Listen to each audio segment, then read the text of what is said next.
should be live. Let's just double check in chess.com/TV and of course in twitch.tv/chess. Make sure the sounds are okay. I think we are live now. Everybody refresh. If you're just joining us, hello to Chess Bay. We are here for Titled Tuesday. It is the first Tuesday of September, and despite all the very fun action happening in the World Cup right now, we have to find time to tune in to Titled Tuesday here on Chess.com. There's still a very formidable list for Titled Tuesday, so it's not like all of the strong players are playing the World Cup and no one's here for Titled Tuesday. That's not the case at all. So once again, I've got twitch.tv/chess open. If you guys are in the Twitch chat, say hello. Chess.com/TV. What's up, Frank Rutten, Mr. Fruit Loops, everybody here.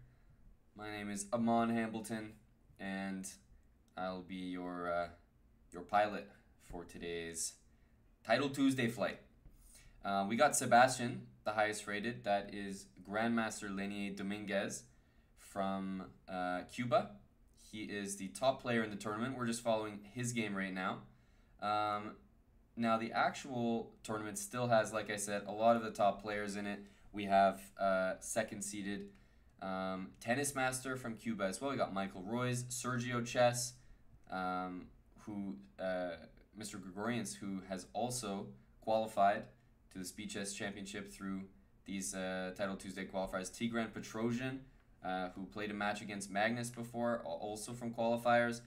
We have a lot of regular names here, Karanki, people who recognize from Chess.com. But anyways, let's get right into the commentary. This is Manu Bibi, international master from France, like I said, against Grandmaster Sebastian Lenier Dominguez, who is here playing the black pieces. And I have to say, I like his game so far. Let's just go back quickly and see what happened. Looks like it was going to be a Najdorf, maybe a6, and normally, well, not normally, but we do see e6. He went for a sort of a Dragdorf setup where you're trying to play the dragon mixed with the Najdorf. So you see the a6, g6, and d6 moves, and we'll just skip a little bit to how it developed. And black's pretty much got all his pieces out in a nice way. White is eventually going to play knight d5. That's a given because there's not really another way to generate counterplay here. So actually next move, knight d5 happened, takes, queen d6, going for the blockade, and knight d4, knight c6. So kind of a nice way to get inside the position before black could have castled. So taking advantage of the king still in the center. That's quite important. Black's king delayed castling in order to get all these important developing moves, a6, b5, h6, g6, bishop g7. So in that time, white has to give a little bit of punishment out for not castling, and what it is that knight on c6. So white's position is looking very, very good right now, I have to say. Black left his king in the center a little bit too long for my liking. This knight's very strong. Both of these bishops have amazing diagonals. What black has, though, is the potential for a 4-on-2 pawn majority on the king side. We can see in any type of endgame that could be an issue. White's got this, for now, strong pass pawn on d5, but it could become weak. And I think white needs to play a move like king b1. This is one of those moves that the stronger players just throw in from time to time. You get off an important diagonal where a lot of checks will come from in the future. You also get off the c-file for whatever reason that can often be dangerous in any of these dragon type of Sicilian positions where right from move 1, e4, c5, as soon as white plays d4, cd4, that c-file is open the entire game. So very dangerous place to have the king. So king b1 is what he plays very quickly. And actually a bit of time advantage built up here for Manu Bibi from France. I'm not sure exactly who that is, but he seems to be doing quite well for himself here. g4 is a nice pawn to have advanced this far because it really hinders the f5 and h5 advances. Both of those help to gain more space, and h5 in particular sometimes helps the bishop get out. So he's looking for counterplay on the other side of the board, and I can tell you this is definitely one of those blitz moves. That is nothing but a hanging pawn, but he's banking on the fact that if it is taken, he can try to use the A and C files with the king on b1 to his advantage and try to really create some pressure there. That knight is definitely thinking about coming into b6 and maybe c4 or a4, also to c5 of course, but one main idea is bringing the knight to c4 or a4 and then bringing it from one of those squares to a3 or c3. And that kind of sacrifice will open up the b file for black to use. This diagonal can come into play, so I wonder if we're going to see any of those ideas. And yes, we have a few fan favorites. Dr. Ustic, I believe, is competing in this Title Tuesday. We actually saw Dr. Ustic get knocked out of the World Cup today. I'm not talking about our friendly chess bra, Elias Ustic, but Amin Bassem was knocked out of the World Cup today. He should have reached 2700 had he converted an endgame earlier in the World Cup, but that was unfortunate. He didn't cross 2700 and he was knocked out of the World Cup, so a big loss there for the Egyptian player. Knight c4 has been played. Queen a7. I imagine we'll see stuff like this. This knight still wants to come to c5, but I have to say this is definitely not looking good for black. He can definitely win this in terms of blitz, but position-wise, I mean, this d-pawn, even just playing the move d6 here is not outrageous. I don't think this pawn is going to be too big of an issue because you can always play a3 to protect it, and still these bishops are looking very good. But from the other side of the coin, black wants to play moves like knight c5, knight a4, maybe knight c3, like I said, e4, even if it's a sacrifice to open up that bishop, and also these rooks are both going to probably switch sides to a8 and b8 or a8 and c8. All of these lines against the king are very nice to use, and really the problem here is that black is the one attacking. And there we see that e4 move, have to open up that bishop. That is very, very important. I think white here just might not be able to handle the pressure of the attack, and if that's the case, we'll probably see queen a6 here. I think we'll see queen a6. Queen a4 also an option, but I don't see why. Queen a6, of course, attacking the knight. Knight b6, that's the move he planned. And of course, no trading queens. Black is actually going to be in a losing position if he trades queens. So knight b6, I could say maybe it's a move he missed, but still the attack is raging on here.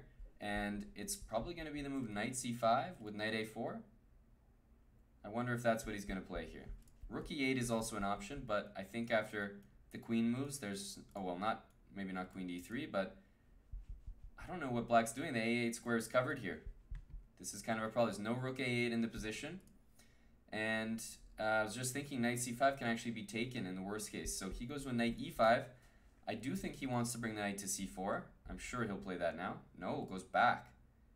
Goes back. Okay, he goes back actually because I think there were some d7 issues in the position. And if he's going back, guys, that's him admitting that he's definitely lost here. Bishop takes g6. Yep, very quick move. Played by white. Very important. The attack is over now. And like I was saying this whole time, this position is good for white. It just comes down to whether he can handle the attack or not. He did a very good job, in my opinion. Handled black's initiative, the attack. Dark square bishop is still very powerful. We have this this fork on the two pieces. Maybe bishop h7 there was just fine, followed by queen f5. This also looks good because he has rook e8 check coming, followed by maybe queen g6 or just promoting. And I don't see any threats for black, so this is probably going to be, this one's going to be game over, I think. In the worst case, we can trade the rook and play a4. Yeah, he goes for a4. Black has no pass pawn, and this pawn is just going to march up to a8, trade the rook, yep, and then play a4, a5, a6. You guys get the idea. I don't see any way that these pawns can be stopped because this is about to be a queen.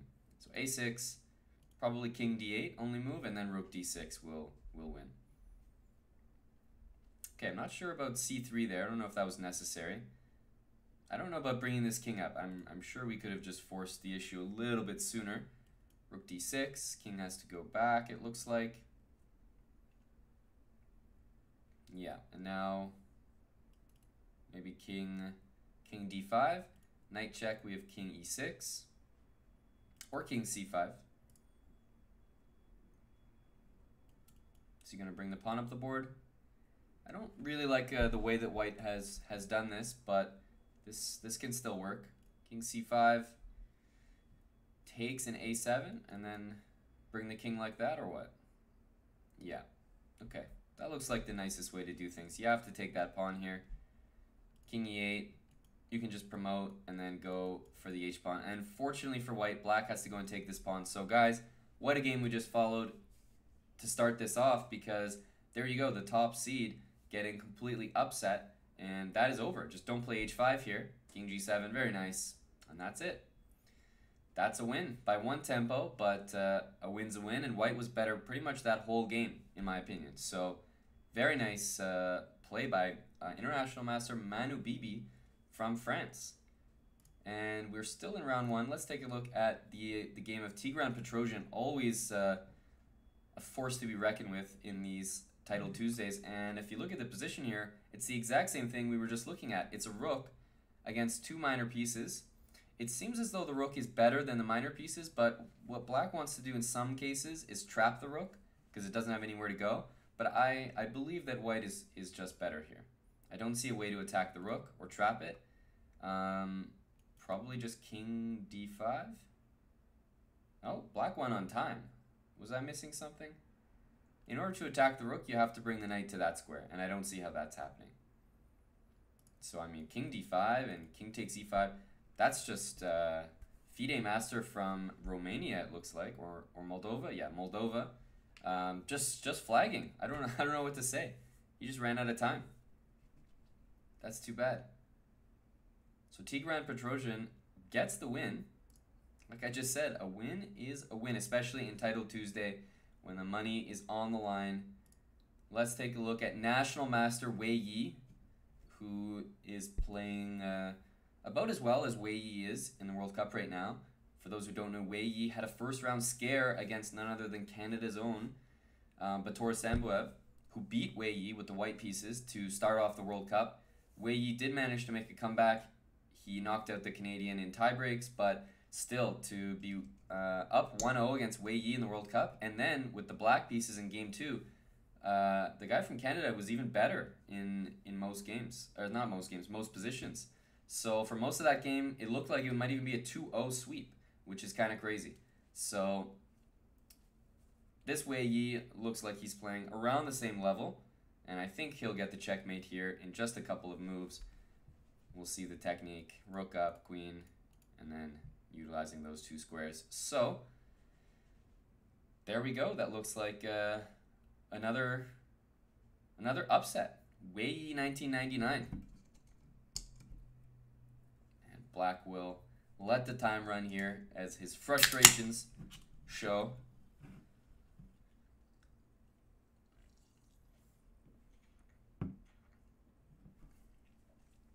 Everybody's waiting. 5, 4, 3, 2, 1. There he goes. And the checkmate. So almost every game I looked at this round seemed as though it was going to be an upset, which is kind of surprising. Do I play in the Title Tuesday Illogicalism? No, I'm not playing and commentating. When I do that, that's usually when I'm not doing this type of commentary on Chess.com, when I'm just commentating and playing myself on the Chess Bra channel. But no, at the moment, just commentating means I can relax a bit. You know, my rating's not on the line. I don't have to worry about anything. We're waiting for just one more game in round one here. This is a 10-round tournament, Title Tuesday, sponsored by Masterclass, the Gary Kasparov Masterclass. So 10 rounds, 3+2. That's the time control. Very good time control in my opinion. I don't think there's anything better for Blitz chess. I mean, you can argue 5+3, even longer, but why sit there and make Blitz chess longer than it needs to be? The point is to be quick, to test your fast tactics, and I like the +2 so that nobody loses unfairly on time. +2 is enough time to usually manage a winning position. Or it should be. It should be.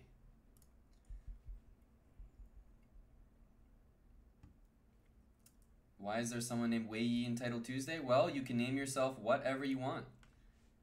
And this game's been going on for a while, so I'm going to tune into this. Drawn by repetition. Okay, that was a long one. I don't think there's any way to win this one. No, he tried for a while, it looks like. All right, round 1 is in the books. Let's get the second round underway. Like I said, a lot of updates. Our top seed in the tournament lost in the first round. So let's see who are we going to follow here. Who are we going to follow? I'm actually going to go a little bit down the list, not follow the top game for the moment, because I think this one could actually be pretty interesting, provided that white shows up and makes a move. We have Drags95, Kamil Dragun from Poland, and we have Sinan Sujirov from Russia. Funny about Sujirov is I actually played him when I was playing in Greece in 2004 in the WICC, so the World Championships for Youth. 2004, so it was the under 12 boys section, and I played Sujirov in that game. I was white. I was just a kid from Canada, no skills at all. 1,700 FIDE, was probably overrated as well, and he wrecked me. He wrecked me in a Benoni, and then lo and behold, he goes and becomes an extremely strong GM later on in life. But that's happened a lot with a lot of, whenever I get nostalgic, look back on the old tournaments, all I see are just a bunch of really, really strong players now that used to be in my World Youth sections. And I was like 1,700. I think Sujirov was 2,200 at the time. So he was like 2,200 12-year-old. Very, very strong. That's why he's one of the best players right now. I mean, he's 2650, but he's in Russia, so you don't hear about him. If he was in another country, probably he would be one of the strongest players there. All right, e4. Finally, white does show up. And we have a Ruy Lopez here. Absolute main line. He could have played d5 if he wanted to, but d3 is sort of known as one of the anti-martial lines. So d6, we have the main line Shigorin here with d3, which I think is nice for black. Probably something like bishop e6 here, rook c8, queen b6. Those are all very natural moves. Queen c7 also possible, but some setup like this is usually good. Queen b6 is nice to control d4 because eventually white wants to play this. But one thing we should highlight about white's position is he's done the maneuver bishop g5, bishop h4. And one of the most common maneuvers for white, as many of you Ruy Lopez players might know, is knight to g3. And that's simply not possible when the bishop's on h4 because you lose a piece after g5. So it tells black that the knight is definitely going to e3, the bishop is going to g3, and that's a little bit unusual as far as Ruy Lopez setups go. So this bishop g5, bishop h4 means that white's going for a different plan, slightly different, knight e3. And after knight g4, black is saying, hey, let's just trade off as many pieces as we can. Black's bishop here is probably better than white's on c2, so he's more than happy to trade these bishops off. So white takes. Probably we're going to see a capture on e7, yeah. And if white captures on g4 and bishop takes, I think black is already at least equal and very happy with the position. So white does go d4, and in this position, I think things are very, very level. We might see queen c7, or I guess if he's going like this, the other option is to take. But I don't like the taking with the knight on e7. I feel that maybe queen to c7 in this position was a decent move. d5 shouldn't really be that scary. Bishop can go back to d7, no problems. Black doesn't have a lot of pieces. He's already traded off 2 sets of minor pieces, so it's actually very easy to find space for all these pieces in the position. But I thought that maybe queen c7 was a bit more flexible. But he's gone for a setup where he's opened the c file for himself. The bishop has pressure on a2, but of course he was never intending to take there. White's gone for the very typical move, a4, to gain some space, use the rook on the a file, and now, depending on where this rook goes, we might see the move d5. But in every position, black has that counterplay with knight f4, bishop g4, queen g6, some pressure on g2. So if d5, we're going to see bishop to g4, and I mentioned we will see the d5 move because the bishop can't go back to d7, and white wants to put his bishop on c6. I can barely say the idea is fast enough because Kamil Dragun from Poland, grandmaster playing white, already knows exactly what he's doing. At some point, rook to a3 is probably going to happen, or queen to b4, with a couple threats coming in the position. But like I said, black is coming with queen g6, knight f4, all of these typical counterplay ideas.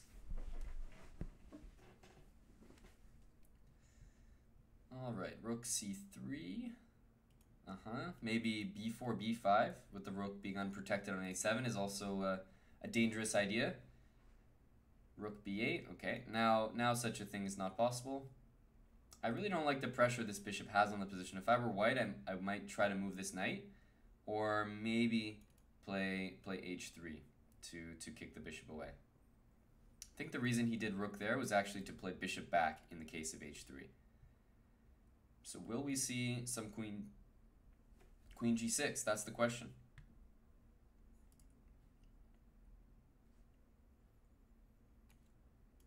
Where's the rook going? That's the first thing black has to decide. Rook e7. At this point, and oops, I didn't mean to play that move. At this point, what happens a lot of the time is black finds himself going all in a lot of positions. Because let's face it, guys, white is winning on the queen side. I mean, this structure with this strong bishop on c6 is very good for white. This pawn is weak on a6, weaker than the one on b3, so it's probably going to fall. And basically, black has to go for stuff on the king side, maybe with f5, bringing the rook over. And probably what's going to happen is he's going to sacrifice his queen side in order to get a good attack going on the king side. And yes, I did mouse click or mouse slip the wrong move. And of course, it was the right move, of course. Queen e7. Even when I think I'm making a mistake, I'm doing the right thing. I can't be stopped. All right, knight d2 has been played. Of course, some idea like f3 to kick the pieces out. I'm not sure that black, and he does go for the f5 move that I was talking about. I was thinking what happens after f3, but I believe he's going to play the move f4 and then bring the bishop back this way. So, for example, f3, f4, in between move, attacking these two. Of course, if you take, that's just a disaster.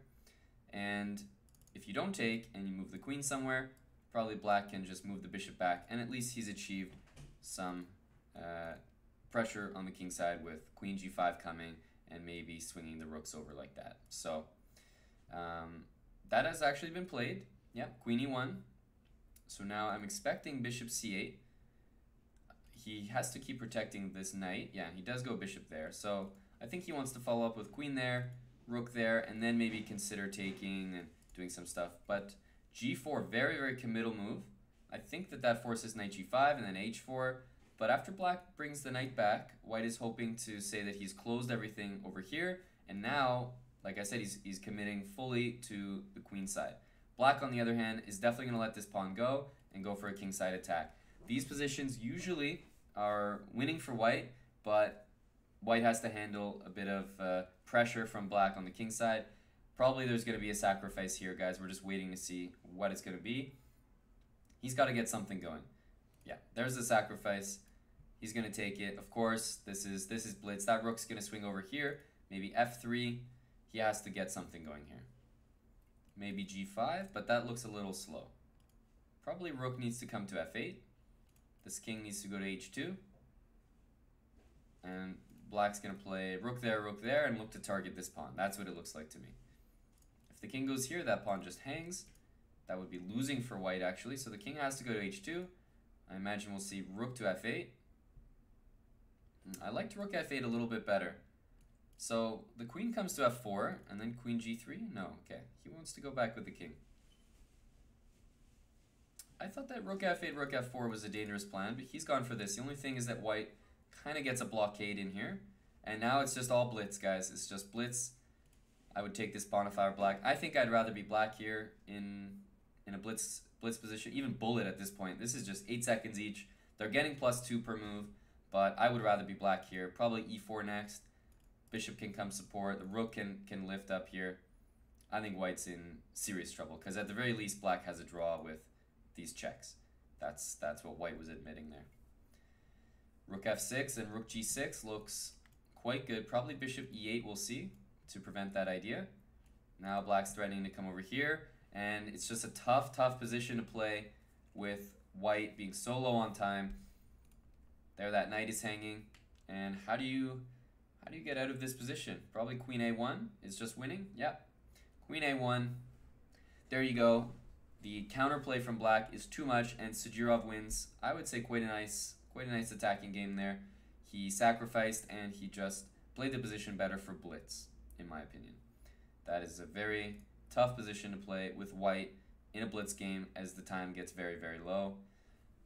Let's take a look at some of the other games. Bartosz Sochko is actually, looks like he's losing here to Mikhail Bryakin. So another upset in the making, as white has 2 connected pass pawns and black just has the 1. And white's going to sacrifice the rook, and black looks like he's going to have to sacrifice the rook for only one of these pawns. Okay, I was a little surprised to see that. I'm not sure if that was necessary. Maybe the rook could have just moved up the board and kept pressure on the pawn. I didn't like the fact that we... okay, now this is a draw, or black is winning. So it's going to be just in time for a draw. King there, queen. Okay, or king back. That makes it a bit easier. Yeah. But I was just wondering in this position whether... Okay, if rook here, what happens? Because now what I'm saying is I want to make the black king go just a little bit further to take that pawn. And for example, something like this seems like it should be absolutely winning to me. And white plays like that. So yeah, I was a little confused to see that end up in a draw so quickly. Rook d8 looks like it might have scared white a little bit. But if rook c6, just keep the pressure on the c-pawn. Yes, you can throw in some checks, but now you're just moving the pawns and black has to waste 2 more moves to get his pawn to become a queen. So I think that may have been a better idea for white. Just wait, make black waste those extra moves. The tempi are so important in the endgame. Let's take a look at Gadir Guseynov, who is winning here. Okay, we tune in and it's completely over. Yeah, this is an easy mate. Guseynov looks like he won maybe a tricky endgame. He's got 3 pawns, rook and knight. Sometimes that can be tricky to deal with, but he found a nice way. He found a nice way to do it. There we go. And as we get to the end of round 2, there's only a couple games left. Let's take a look at the stragglers. Biostatistician is trying to use a knight to full effect against white here, who is pretty much cruising, right? And where's the king going? King e7, right? And good technique by white, forcing king to b8, and then the king can come to d7, and then when the king moves, king c7 is over. And we can pre-move this if we want to. The only move we really can't play here is king takes knight. Anything else is a checkmate. Good for him, he found one of the good moves. And there we have it. There's one more game. I'll leave this on the screen as we close round 2. And it is 2 rooks against a rook and a knight. And white seems to have a fortress here. Let's see.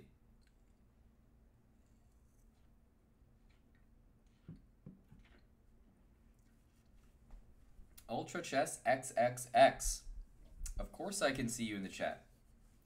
I'm following along all the chats we have. Chess.com TV, Twitch TV. Oh, 94, what are you doing? 94, guys. Check, 94. Oh, you could have won the game. Oh, that's very bad. That's very bad. Oh, guys, the chance is missed there.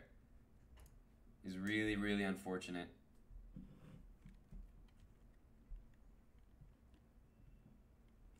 King f5. Not much to say here. I think white just has the fortress, has the blockade. Black is trying to win, but play 94. Play 94. Oh, I wanted him to play 94 and see if black would get mated.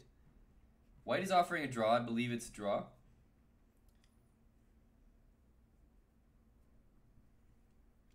But white almost had a win there, so got to be careful. Maybe rook e4.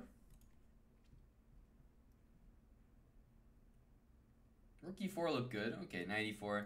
He's just going for the easy draw. Rook there, rook there. And again, we're just going to see the shuffling of the knight back and forth, back and forth.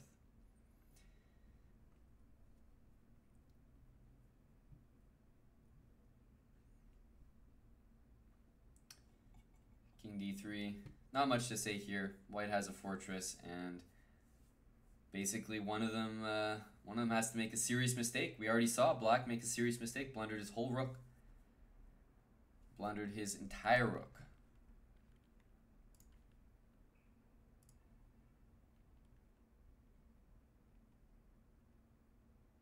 Let me see if I can get the standings. The way that the screen is set up right now, I can't actually bring the standings up, so I'm going to try to add that for you guys.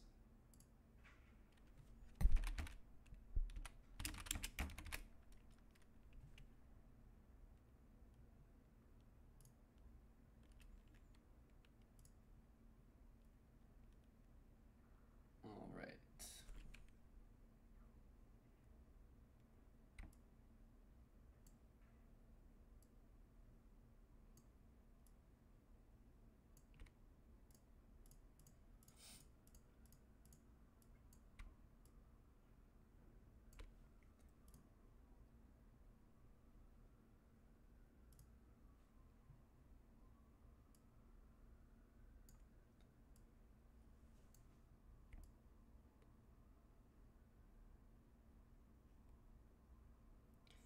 Okay, this looks all right for now.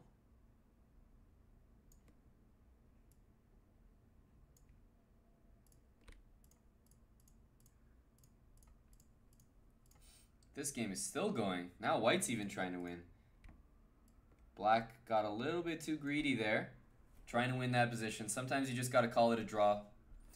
You just got to call it a draw.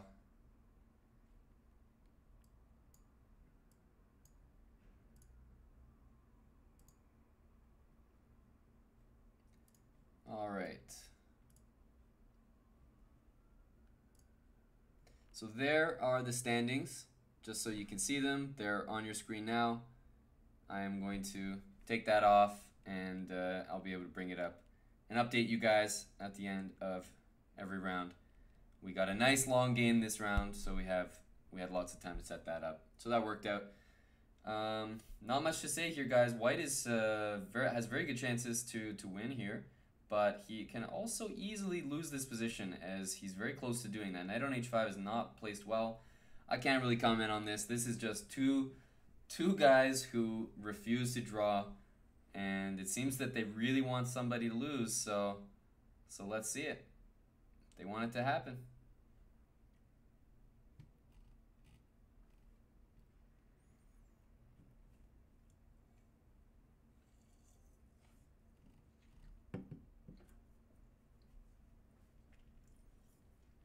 This is just honestly just an awfully played game. This is a really bad game, guys. Probably he's just going to check for a draw, but I mean, this game is just atrociously bad.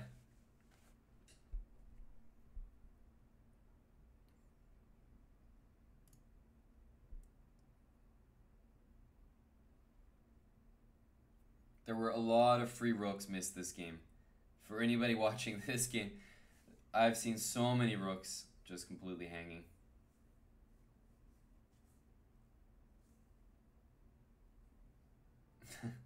I don't see how anybody has hopes of drawing this. Okay, he plays that, king g4, and take the pawn. And please don't play rook g1 check. Please take the rook. Oh. All right. This is where you put the what's the music they play?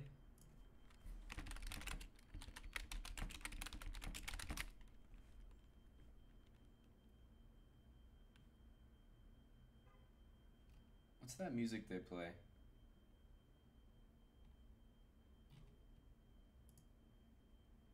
The one that they play at like the Oscars when nobody will stop giving their speech. That I'm gonna actually have that on demand here, so we can play that when the games get a little bit long. That's a little much. Yeah, that's a little much. All right, we're somehow we made it. We're on to round three. Let's take a look at the top games here. Sergio Chess is the top game at the moment, and he's playing Trade09, who is Krikor Mkhitaryan from Brazil, and he does some of the Chess.com Portuguese broadcasts for those that either know or don't know. So Chess.com offers different language streams: French, Spanish, and Portuguese, at least are some, and Russian, as far as I know, are some of them.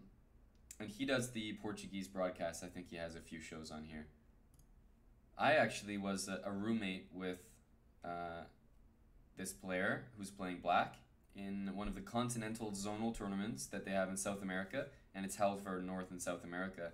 And a hilarious story, he was actually my roommate, and he went to the bathroom just at night before we were going to go to bed, and he locked himself in the bathroom. He could not get out of the bathroom. And okay, it was in Bolivia, so first of all, every time it's past 11 p.m., there is nobody accessible at all. It's not like, you know, a modernized Western country where you just call security or you call 911 or something. Like, it's not like that. We were at like this random hotel. There were like log cabins in the woods. He was locked in the bathroom, and the only number I had was like the Skype number of the organizer of the tournament. So I called him in like the middle of the night, and very scary, outside the premises of the hotel there are dogs. They're just wild dogs, but they do follow you and they do bark, and it's just a little bit freaky. So I wasn't about to go out and like look for help. So I was like calling him. I was like holding the laptop up to the broken internet, trying to get it from the top of the room, the only spot we had Wi-Fi. And I had to speak to him in Spanish, so I was like doing my best, trying to speak Spanish to the guy. Finally, he shows up with like a security guard, a guy with a gun, and like his daughter who was like holding a wrench. And they had to break the entire door down, and they got him out. And then I go to play the round in the morning, the next morning, and there was a news story in the local newspaper, and it was like Krikor Mkhitaryan, el jugador de ajedrez from Brazil, se queda en el baño, which means like he locked himself in the bathroom. It was like spun into some completely weird story, and like his Canadian friend couldn't get him out or something. It was like a huge fiasco, and the news, it was all over the news the next day. It was hilarious though, so I never let him forget that story. I never let him forget that story, and I've never seen him since, so I can't wait to remind him. But anyway, interlude aside, we're here in a Italian game, and Black's made all the necessary precautions: a6 to keep the bishop after b4, h6 to stop bishop g5, and that's usually a move you want to make because bishop g5 can be really annoying when Black doesn't have bishop to e7. Bishop e7 is a nice move to break the pin. When that's not possible, sometimes bishop to g5 can really cause problems since you can't move that queen anywhere without allowing the double pawns. So he's made all the moves. He's probably going to go for this maneuver, which is what both players like to do. But he hasn't gone for it yet, which is a little surprising. He hasn't gone for it at all. So he's not bringing the knight to g6. Instead, he's looking to trade a bunch of pieces. And the question is, what happens after we all take on d1, and then this pawn is hanging since the knight has to move? That's the real question. Takes, takes, takes, takes, check, king h2, and then this knight has to move, and then knight takes e5. That seems like a pawn to me. What am I missing? What am I missing? Okay, he's not even taking that. He doesn't have to? Is that his thing? He wants to play rook a3 and rook a8? I'm a little surprised by that, but Black is definitely worse here. I mean, he's down a minute and a half almost. He's down a minute and a half. He's got a pawn hanging. Very bad looking position. Knight d7 looks like the move I would play, except he's got this move rook a3, knight there, and rook a8. Extremely annoying. And after knight b6, c5. So knight d7, so well calculated by Sergio Chess. Rook a3 just kills. So there's no way to protect this pawn, and then c4 is just an extra move that works out really nice. So c4, very good move. Knight d7. What am I missing here? Here? Knight there? Pawn up? What's going on here? Rook d8? Oh, sorry, excuse me. The rook was hanging there after... whoa. Hope everyone's ears didn't break there. That was the microphone falling. I actually forgot that the rook was hanging. Yes, as some of you have nicely pointed out in the chat, the rook was hanging. I'm slipping. Yeah, maybe I'm slipping. I'm just here. I'm just here for the stories about chess players getting locked in bathrooms, and not here for the commentary. Honestly, no, that I didn't spill my drink. I just spilled the microphone. Just the microphone for now. Knight a4. This is a extremely nasty position. c5, knight a4, c6. Okay, it seems like pawn takes, but then there's really nasty knight takes, rook moves, rook takes c8. We'll show that so that everybody can see. Nice little tactic there, winning a piece. So he plays b6 because he sees that tactic, but now I mean, these pawns are so advanced for white. All white has to do is get this knight into the game, for example, something like that. So if this happened, question is, how is this? I think after king e6, black is doing very well, actually. I think black's doing very well there. So I'm not sure that he should go for that. Probably he just needs to move this knight and then follow up with knight to f5 the next move, and that's what he's going to do. He's going to go there. Now I imagine knight f5 is a big move. Knight d4 first. Don't know if that's necessary. I see he's guarding his pawn, but I mean, knight f5 was threatening to win a piece, so I'm not sure. Now he's threatening the pawn, so he's going to take that after knight there. I mean, look at the calculation by white. I think after knight there, we can't play knight there because of rook takes there. And then knight d6, maybe he goes for that. But it seems like rook e7 is the safer calculation. Rook takes, king takes, knight check, king moves, knight takes d4. That looks like the correct one. The other one is knight f5, but after rook e4, it gets a bit too messy for my liking. So king there, knight takes. Okay, now you just take, the pawn's protected. Black has no threats. Down 30 seconds, protected pass pawn. White's king should infiltrate against these kingside pawns, and white's knight just sits there protecting the fort. So a bit of conversion required here, but I absolutely believe he is going to convert this.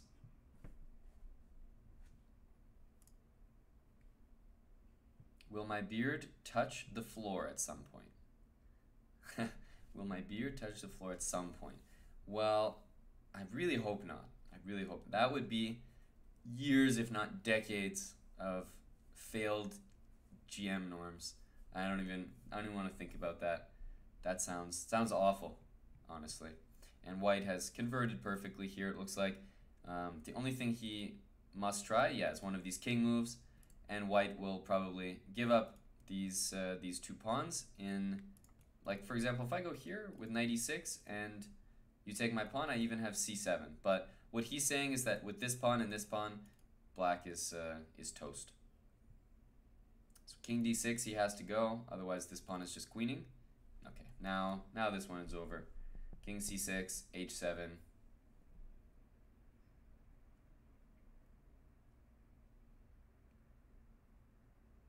It doesn't really matter. That was just well calculated. I think king f7 is the correct move.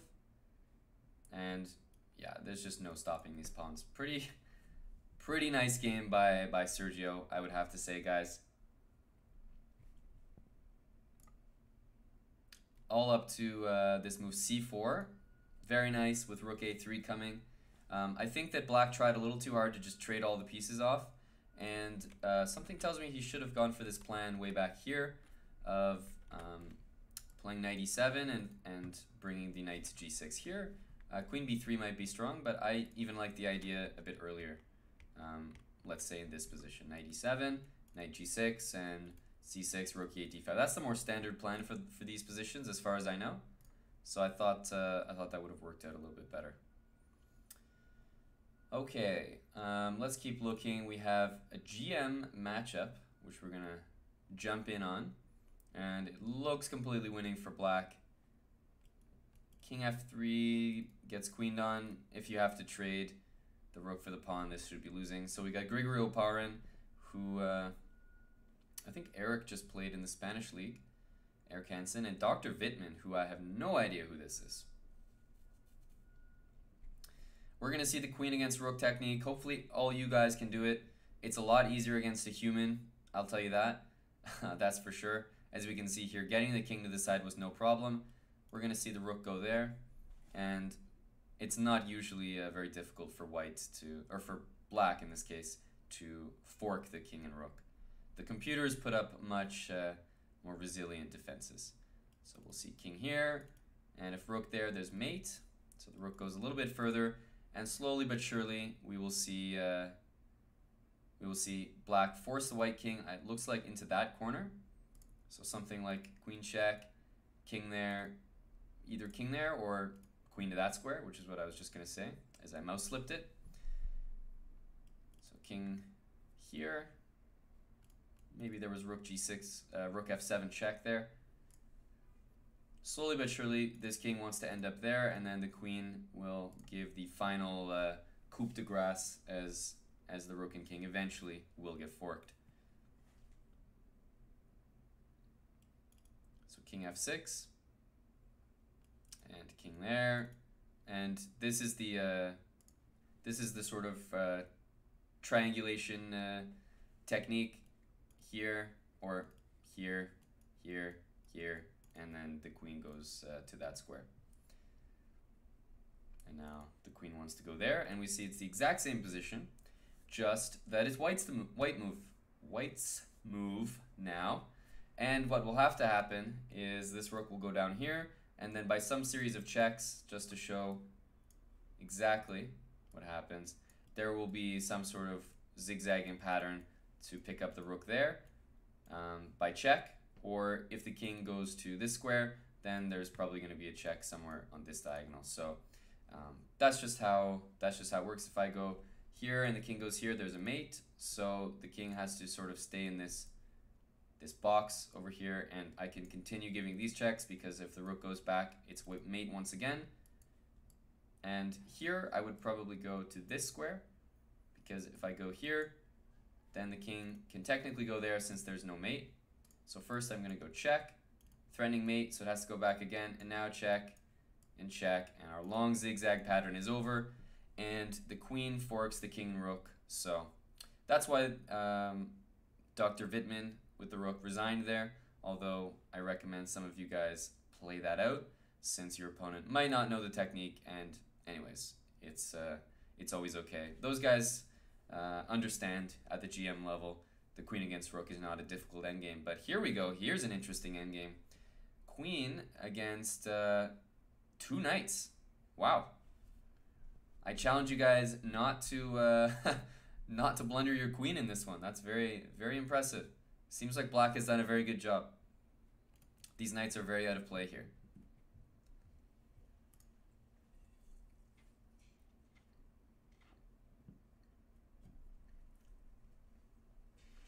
Queen versus two knights, not something I've seen before either. This is kind of interesting. Black wants to put the king here and then give a mate like that. Very tricky, but I imagine that it's probably winning. I wouldn't know for sure though. I wouldn't know for sure. I'm looking for some move with the knight, some desperado move where I can also move the other knight and give a fork, but like this one, I can just take it, unfortunately. I don't see any way to be tricky with the knights here. That's why white is thinking for so long. But two knights against the queen, not an endgame I can say I've ever seen.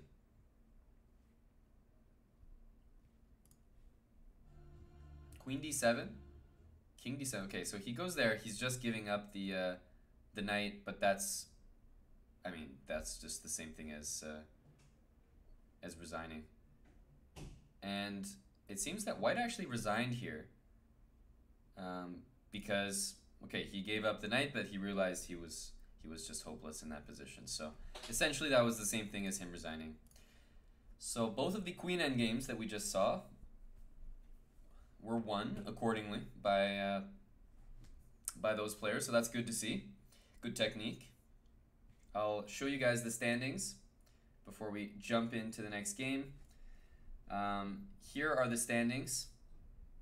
We can see in first place, we have a few people tied with 3 points. There's actually too many to actually show on the first screen. There we go. There's the bottom of the list.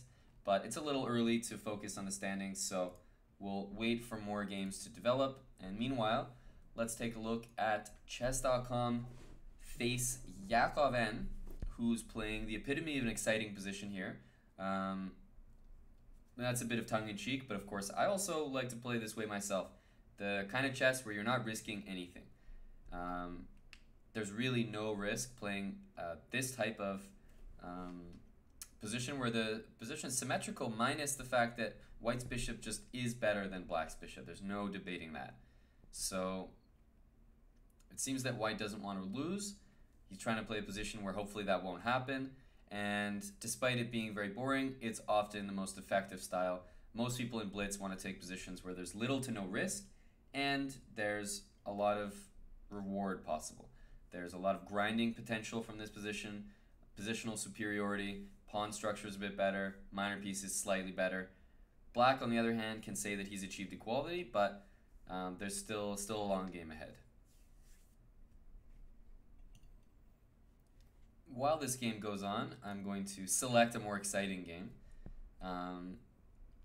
Let's check out Sergio Chess, who just played a very enterprising game. He's black now against Grigor Grigorov.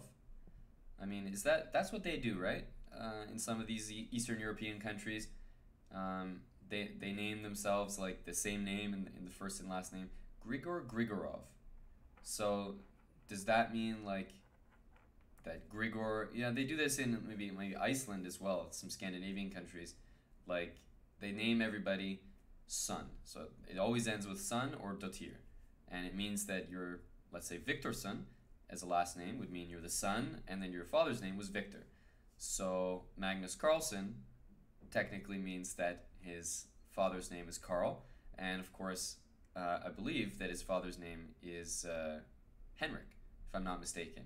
So Carlsen is one of those weird examples, but that's not Iceland, that's Norway. But in Iceland, they do it so that the father's name can be identified by actually looking at the last name.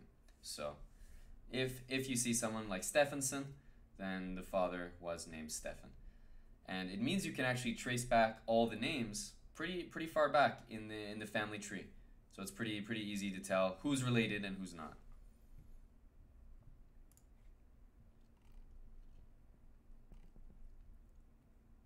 Alright, rook c8. Let's go back here. It was a Grunfeld, g3 Grunfeld. Let's fast forward to here, where black has a choice because white immediately puts pressure on this pawn. In fact, the Grunfelds where white doesn't play e4 are some of the most dangerous Grunfelds because it's well known in chess that this bishop hitting against a pawn chain supported by e3 and c3 is very ineffective. The bishop's just not very strong. But when the pawn goes to e4, all of a sudden that d4 pawn becomes a lot weaker. So the mainline Grunfelds with e4 that's where the Grunfeld gets its name and reputation, where they're usually doing very well with black. However, when white gets to play just e3 and keep the pawn structure on d4 very solid, sometimes it works out very well for white. So that's the idea, at least behind this type of Grunfeld position that white's chosen. Bit of an offbeat type of line. I don't think black can be too upset here. There's a few issues sometimes with the fact that bishop's undefended. e6, very natural move, getting off the e7 square so the rook doesn't have to protect it. And also, both of these pawns restrict the advance. White has a hanging pawn structure. Black is doing pretty much exactly what you want to do against that. And queen h5 makes a lot of sense after bishop takes f3. That's going to force queen takes f3, which could be appetizing for black just because it's a forced line. White intends to play g4 and put that queen in a lot of trouble. As you can see, that queen's almost trapped. g4, queen h6, bishop d2. Very scary. So if black played, I don't know, some random move, g4, all the squares are covered here and here, queen h6 and bishop d2. So to save the queen, we have to do some type of g5, which is just at least losing a pawn and complete nonsense. So b5 has been played. b5 is in the position after g4. Believe me, black is not intending that move. He wants to play this. And if We take on h5, then he takes on b3. If we take here, it looks like black wants to play queen to b5.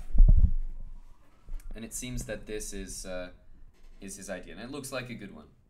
One way to save the queen from that square. So g4 has been played. We're going to see takes on c4, that's for sure.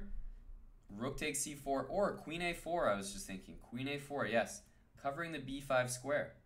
And now forcing this line that I just discussed. Because if bishop to c6 now, queen takes c6. Okay, this forces queen d5, but black, I think, is losing material here, right? Bishop c6 only move? Ooh, he's so close to losing material. How is he not? Maybe queen... Not queen a6, there's queen b5. Oof, how is this holding together? Very, very tight. Because here black plays queen b5. Oof. I don't know how he did that, but it seems that black got out of that without losing material. I was quite surprised. Sergio Chess. Very resourceful. That queen went from h5 to d5 to b5. And now after queen takes c6, he's out scot-free. I mean, there's still a whole game left to play. But this pawn could be a strong pawn for the moment. This knight wants to find its way to d5. The pawn structure favors black because look at all these weak pawns and this loose type of position. No, now the knight goes to d5, and I think it's incredibly clear that that black is doing well here. I'm just sort of looking at the position incredulously, like how does black manage to keep everything under control? But even here, giving up a pawn with knight d5 is not out of the question because knight to f4 can follow. There can be a lot of pressure around the white king with this g4 move that has been played. So I don't think that this is going very well for white at all. Maybe you try to trade pieces with queen f3, but the other way you can do that is bishop takes b6, and he does go for that, and after queen takes, either take or play d5. He's gone for d5. I imagine black's going to play e4, try to put that pawn on c3. After this, he's got to probably play rook d8 or rook c6. But in general, I think you want to keep the rooks near the last rank. Bishop b2. So queen a4, and if we take, we have d7.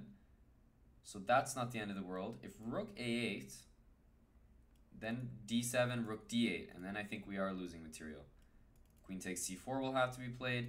Bishop takes c1, queen takes c1. Right. And now there's rook takes a2, threatening queen f2 mate, which is good enough. Probably queen f4. White wants to put the knight on e3, but I think in order to do that, the move queen c6, nice move, means this pawn is going to drop because of the pin against the queen here. Okay, rook takes, and that's just resignable. Or queen takes. There it is. Time trouble for white, but also Sergio Chess playing flawlessly so far. Can't complain about chess like that. Let's take a look at some of the other games. Still in round 4 here. Let's take a look at Grandmaster Nuki. 3 out of 3. We haven't taken a look at his games yet, but unfortunately for him, the one we take a look at seems to be the one where he is completely losing to Rodriguezo. I wonder, since that's Chile, if that is Rodrigo Vasquez Schroeder, which would be my best guess.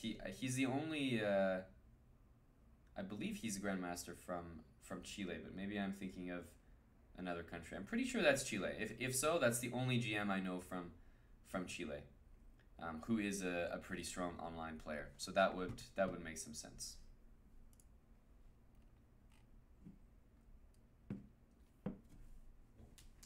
Yeah, Sergio is impressing us so far, guys. Absolutely. But like I said, he is qualified to so many money Chess.com events through these tournaments.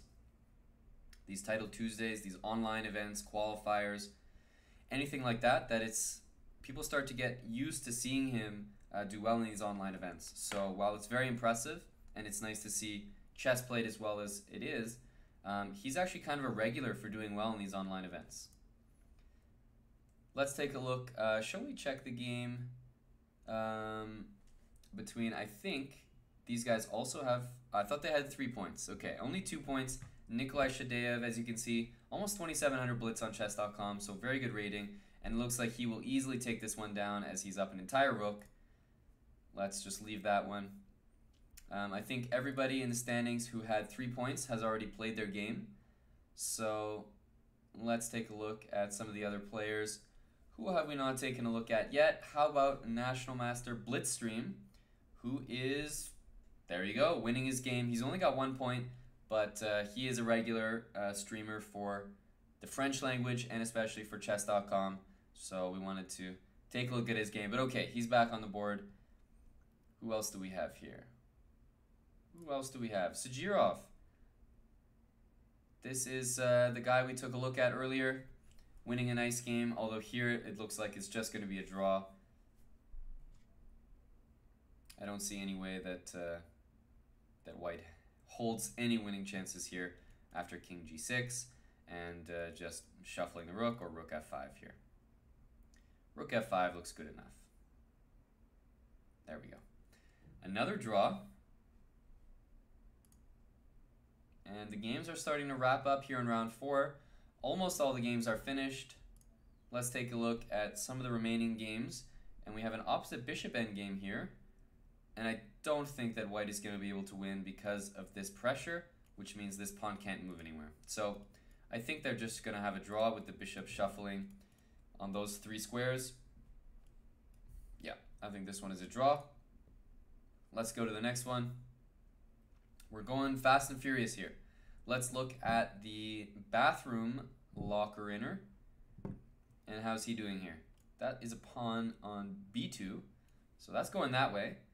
And this pawn is not going anywhere because this rook is covering everything. So why not just get this pawn going? I guess White wants to go over, collect this pawn, be safe rather than sorry. Put the king on b3, but eventually White will win this position. This is like rook and bishop against rook, which is already tough to defend, except you have a bonus pawn, so should be very good. Should be enough to win for White here. I think what he has to do is actually get the king around this way and then chase the king out. So I think he's going to bring the king around, which is what he should do.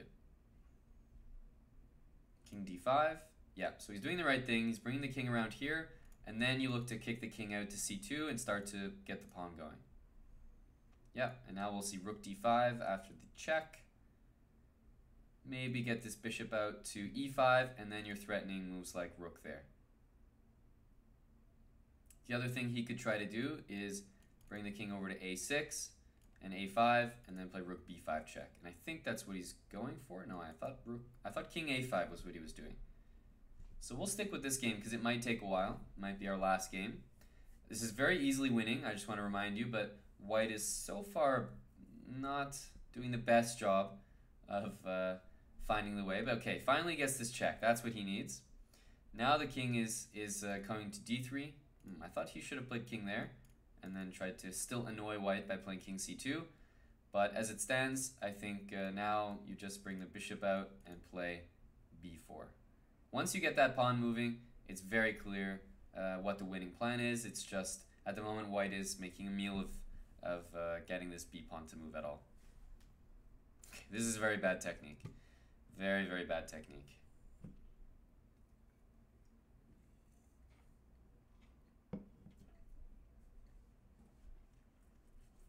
Okay, give the checks again.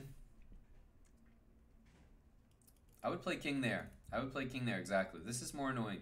King c5 just lets White's king go there. Now this is still a bit tricky. Oh, we should have seen bishop a5, I think. Play the rook back and then play bishop a5. Maybe leave the rook on the b file here. Something like rook b3, king a2, rook b8. And then when White's rook moves anywhere, you always give a check. I'm just trying to find constructive ways to do things for Black, although of course this is still completely lost.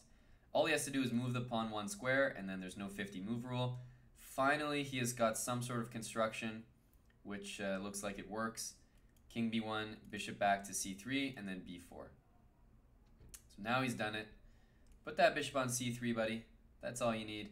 Bishop c3 and b4. Just bishop c3. I don't know what he's doing, but bishop c3 and b4 is good enough.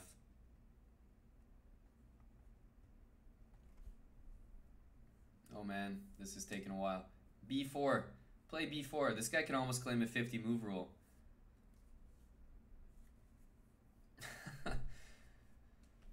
Oof. This is taking a while.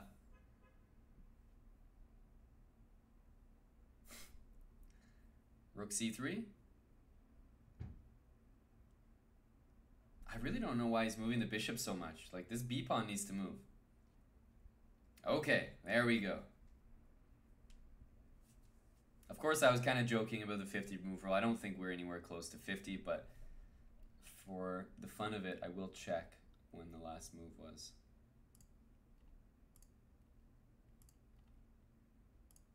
Rook takes g2 was on move 85. 85? That was actually... And they were here without... The pawn moved on move 130. That is 5 moves away from 50 moves. That's incredible.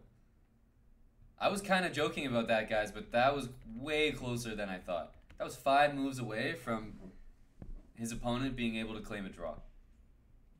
5 moves. Yikes.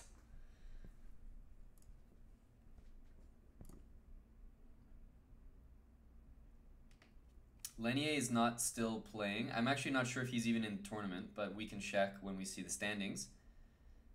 If this pawn was over here, then this is actually kind of an interesting endgame. For anybody interested, it's kind of tough to win those. When this pawn is a little further back, it's winning. When it's up on a5, a6, even having a bishop means it's still a draw. But with the b pawn, it is no question, simply b7 and bishop d6. Maybe bishop d6 here, he wants to play some trick for stalemate, but I don't think he has anything. White wins, finally. Well played in the end, but almost getting a 50 move rule. He's got to be careful. That was 45 moves, but he gets the job done. A win's a win. He moves to 3 out of 4, and we're in round 5. So let's take a look at the standings real quick. We have Tricky Trap Chess, National Master. He has got to be a story so far. 4 out of 4. He's having a good tournament. Sergio Chess, 4 out of 4. Basically, everyone else who has a perfect score is a GM. So we got a couple FMs here. Barzy97, Jonathan113, who I'm wondering, is that Jonathan Bakalchuk from Israel? Just one of the names that I recognize. And then Tricky Trap Chess. So scrolling down a little bit, 3.5 out of 4 and 3 out of 4, you guys can see some familiar names. But with 4 out of 4, let's take a look at some of the games. And let's find Tricky Trap Chess. Where is he? I don't actually see him here. I don't actually see his name here. Tricky Trap. Oh, there he is. The games, for some reason, seem to be organized by rating instead of, you know, like a normal Swiss where they're organized by who's doing well in the event. But anyway, here is Tricky Trap Chess, National Master. We have to see what's up with this guy. He's working the creatine. He's doing so well for his rating. Not even 2,300, and that's after his rating has gone up after 4 wins. So he seems to be doing well here. This is the type of variation where black just gives up the pawn on g4, castles, and then tries to bring that rook to g8, play f6, and open up as many lines as he can towards the king side. So that's what black's going to be going for here. I wonder if we're going to see the move f3, and we do. Yep. Remember, if this knight ever moves, black is going to play f5.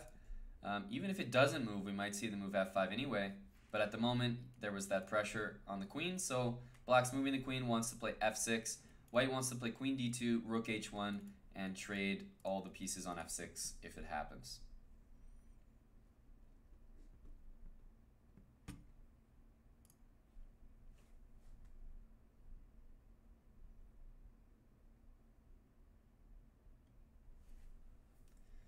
All right, f5 has been played. I can't imagine this pawn not being taken, although it does maybe give a sense of security. No, I think he's going to take it, but it does kind of feel nice not to open the position, like open the f-file further by taking. So maybe the move knight e3 is a consideration, and he does play it. Although the move I didn't like was bishop to g5 here. Bishop g5 followed by queen e5, but maybe that's nothing. Okay, yeah, no, white has to be okay here. Just rook h1. And a pawn is a pawn, guys. That looks like a healthy pawn, and if you ask me, tricky trap chess. Better come up with some tricky traps. Otherwise, I don't see this working. Yeah, Jonathan is a hybrid name. I know that Jonathan is without an H for his actual name, but I still haven't checked what that guy's actual name is, and I wouldn't be surprised if it is Mr. Bakalchuk, because I think he's a pretty strong Israeli FM, and I just can't think of any other ones. And yes, for those wondering, Dominguez is still playing in the tournament. Sebastian, he's still registered, still playing at the moment. Let's take a look at another game as this one's moving a little bit slowly, and it looks like, to me, white is clearly in the lead. Okay, we have Sergio Chess, a guy that we love to watch. Let's briefly just check how this started. Okay, some Najdorf, and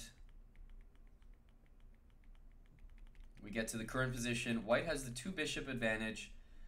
Black has the idea to play g6 and f5. Of course, at the moment, tough to do when that pawn is hanging on h6. White is probably playing this move just in advance, seeing the ideas, and as is usual, Black does want to trade off the dark square bishops because White's 2 bishop advantage will be nullified as soon as these bishops are traded. White takes, probably knight takes. We're going to play queen e3. Queen g3, okay, he wants to play h4. I was going to say queen e3 and h4, but kind of the same idea. Would not be surprised if that knight wants to recycle itself to the f6 square. White, on the other hand, probably wants to play moves like knight e4 and f4. At the moment, I'm wondering if this pawn is hanging, but I think he's going to meet it with knight there. No, if knight there, then there's knight takes. So is he planning... What's he planning here? This doesn't look good for black. If you ask me, that's very risky. This is Blitz. This knight is going to move. If the knight goes there, there's bishop e4. There's also bishop b3 and knight e4 in the position. So I think taking that pawn was just a massive, massive blunder. That wasn't necessary at all.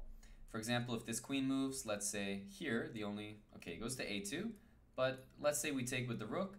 There's this move in the position, and the knight is coming to f6 check. So what he did was actually necessary, because if you take with the rook or anything like that, this looks like it wins a pawn because we can just take that, for example, since we have knight f6 in the position. So he did the only thing to save all the pawns, which is queen takes on a8, but that gives white the open file. White is up the exchange here. Black has a few threats, but we'll probably see king h2. No. Knight f4, queen f3. Knight coming to e4 next. Sergio Chess is down on time here, but I think he's quite comfortable where he is. Probably rook to b7. Okay, he's doubling rooks. I might have considered leaving that rook on the d file for ideas like knight e4, because now that knight doesn't get where it wants to go.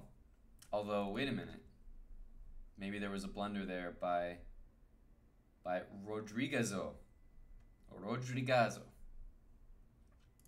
Yeah, queen takes f7 is coming, so maybe he plays knight e6, queen f7, king h8. At least the mate is covered. And maybe rook a6 can be played, threatening to take that rook. Although actually I should say threatening to take that knight, excuse me. I should say that wasn't a possibility because this rook would be hanging after knight takes, and queen takes a7. So instead he goes for knight f3. And I have to say, white is just playing these games really well. When you have the advantage or when you're up material, it's not always that easy to convert.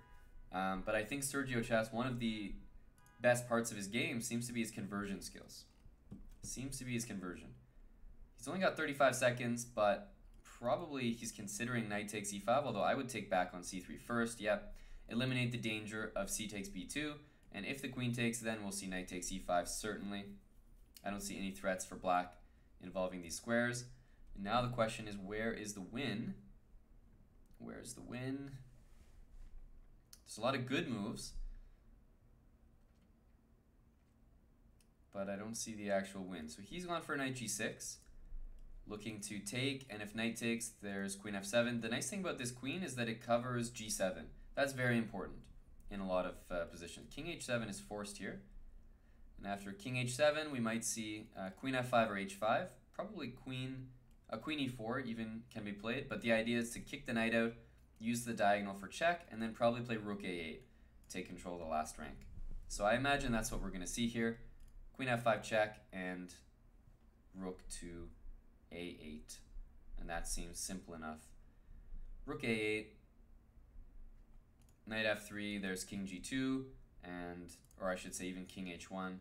I don't see any ideas for black. So yeah, no, if you have to defend like that, white has to probably just take, and rook a8 is good enough. If check, don't play there and allow queen there, although that's still quite good. Queen f3, but just king h2 is good enough. Okay, in this case, there's no queen check on this diagonal, so king g2 is fine. When you defend the knight, all you have to do is play queen d5 next turn. And that is game over for Rodriguezo. And 5 out of 5 is going to be Sergio Chess. Quite nice play that we've seen from him so far. Another victory, 5 out of 5. He's going to be at least our co-leader. As we check with some of the other games, let's see. We have a few other people on 5 points right now. Let's check that game we were on earlier. Tricky Trap Chess. Looks like he's getting dominated. He's managed to get the position down to seconds for both players. Just 15 apiece, but I don't see any way he can come back. He's gone for the push, but probably... Well, queen here is an idea, just to take the pawn and trade queens. It allows a little counterplay with the knight coming out, but I'm wondering what the alternative is here. It looks like he wants to go there, or to play knight d7. Knight d7, yeah, that looks like the one. Queen a7, only move, I think, or queen a5. Queen a5 now. Queen a5 threatens queen takes c3. Okay, move the king, and what's happening? What's white doing about this? Tricky Trap Chess has all the chances here, guys. This might even be drawing ideas now. White is threatening queen takes here.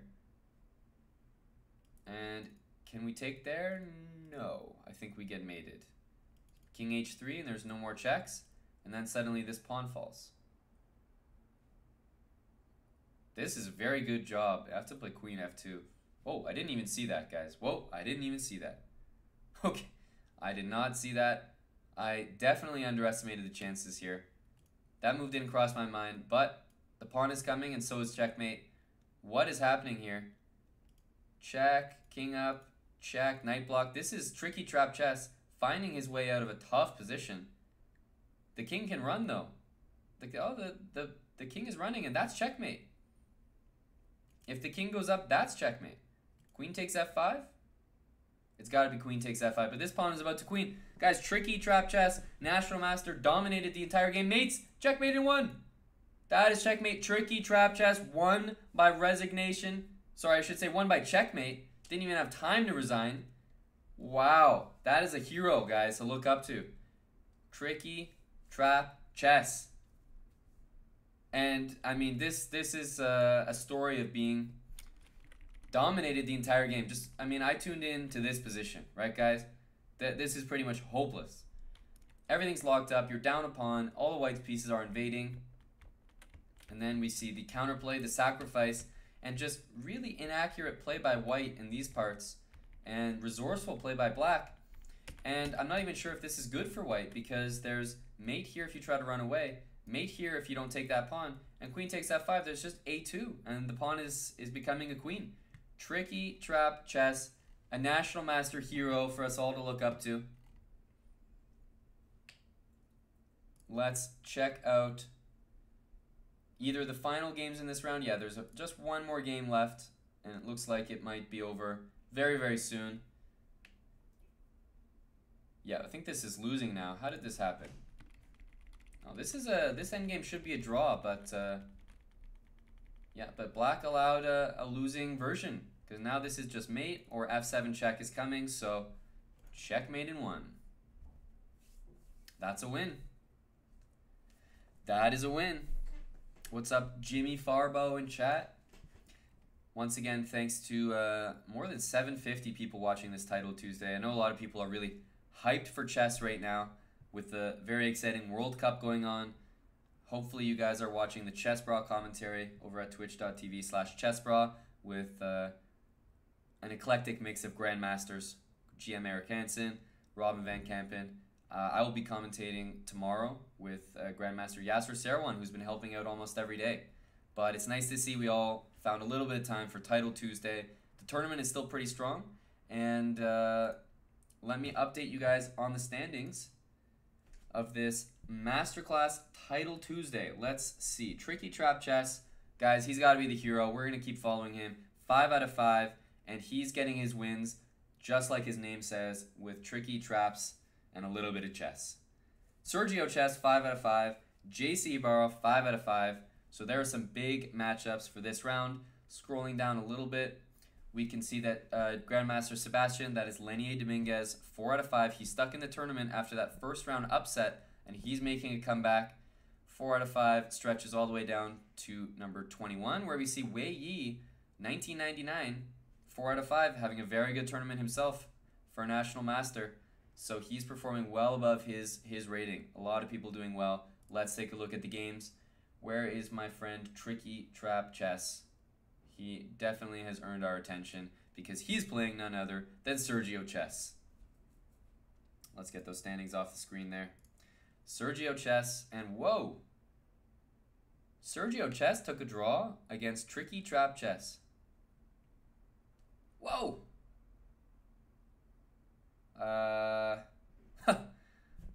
Can't say that I would have done that myself.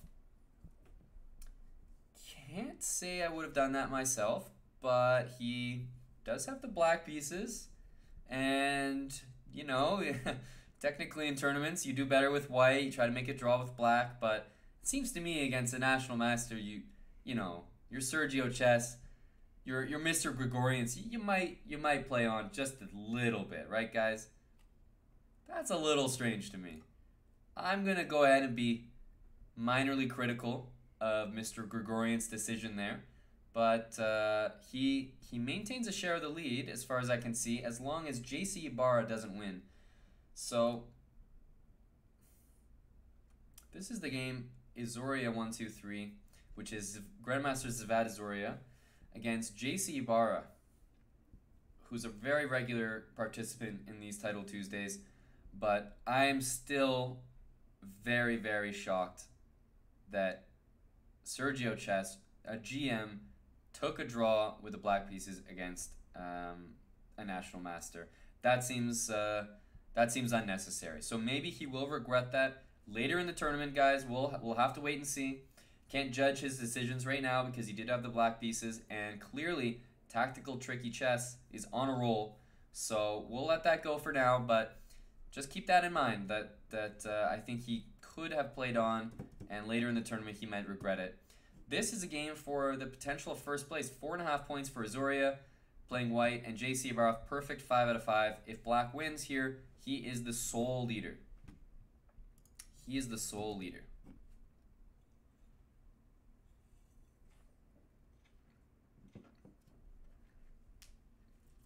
Yes, GM shivering in his boots against a national master. Very good to see. Some people in the chat also wondering, why did Tactical or Tricky Trap Chess, why did he take a draw? We're sitting talking about, you know, why on earth would black take a draw, but hang on. Why would an NM take a draw against a GM? You've got a great point, guys. He's on fire. We can also question his decision for taking a draw against Sergei Grigorians. That might also come back to bite him. We will see. We will see.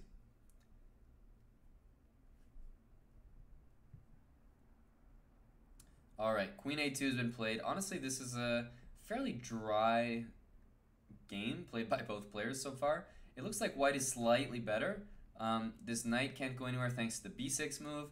Black is considering options on the king side. I wouldn't be surprised by the move h4. Very common to see h4 and h5 played right after one another. You don't want to let the other person gain some space because it's never good to let your opponent's pawn reach h4 since they have threats of h3 and taking an open file, and you don't want to take them and ruin your pawn structure. So this is a really common and natural reply. Queen a4, white's looking for a slightly better endgame, but you guys deserve more action than this, so let's see if there's another game out there which can provide just that. Let's take a look at the South American matchup between Brazil and Cuba, as we see Grandmaster locked himself in the bathroom against Grandmaster Dominguez. Dominguez lost in the first round, and I can tell you guys from playing in this tournament myself, it takes some mental fortitude to stay in the tournament. A lot of people lose a game and just quit. I've done it before myself, just feels frustrating to play. But he stuck in and he won 4 games in a row. He's back, he's fighting for getting back to first place.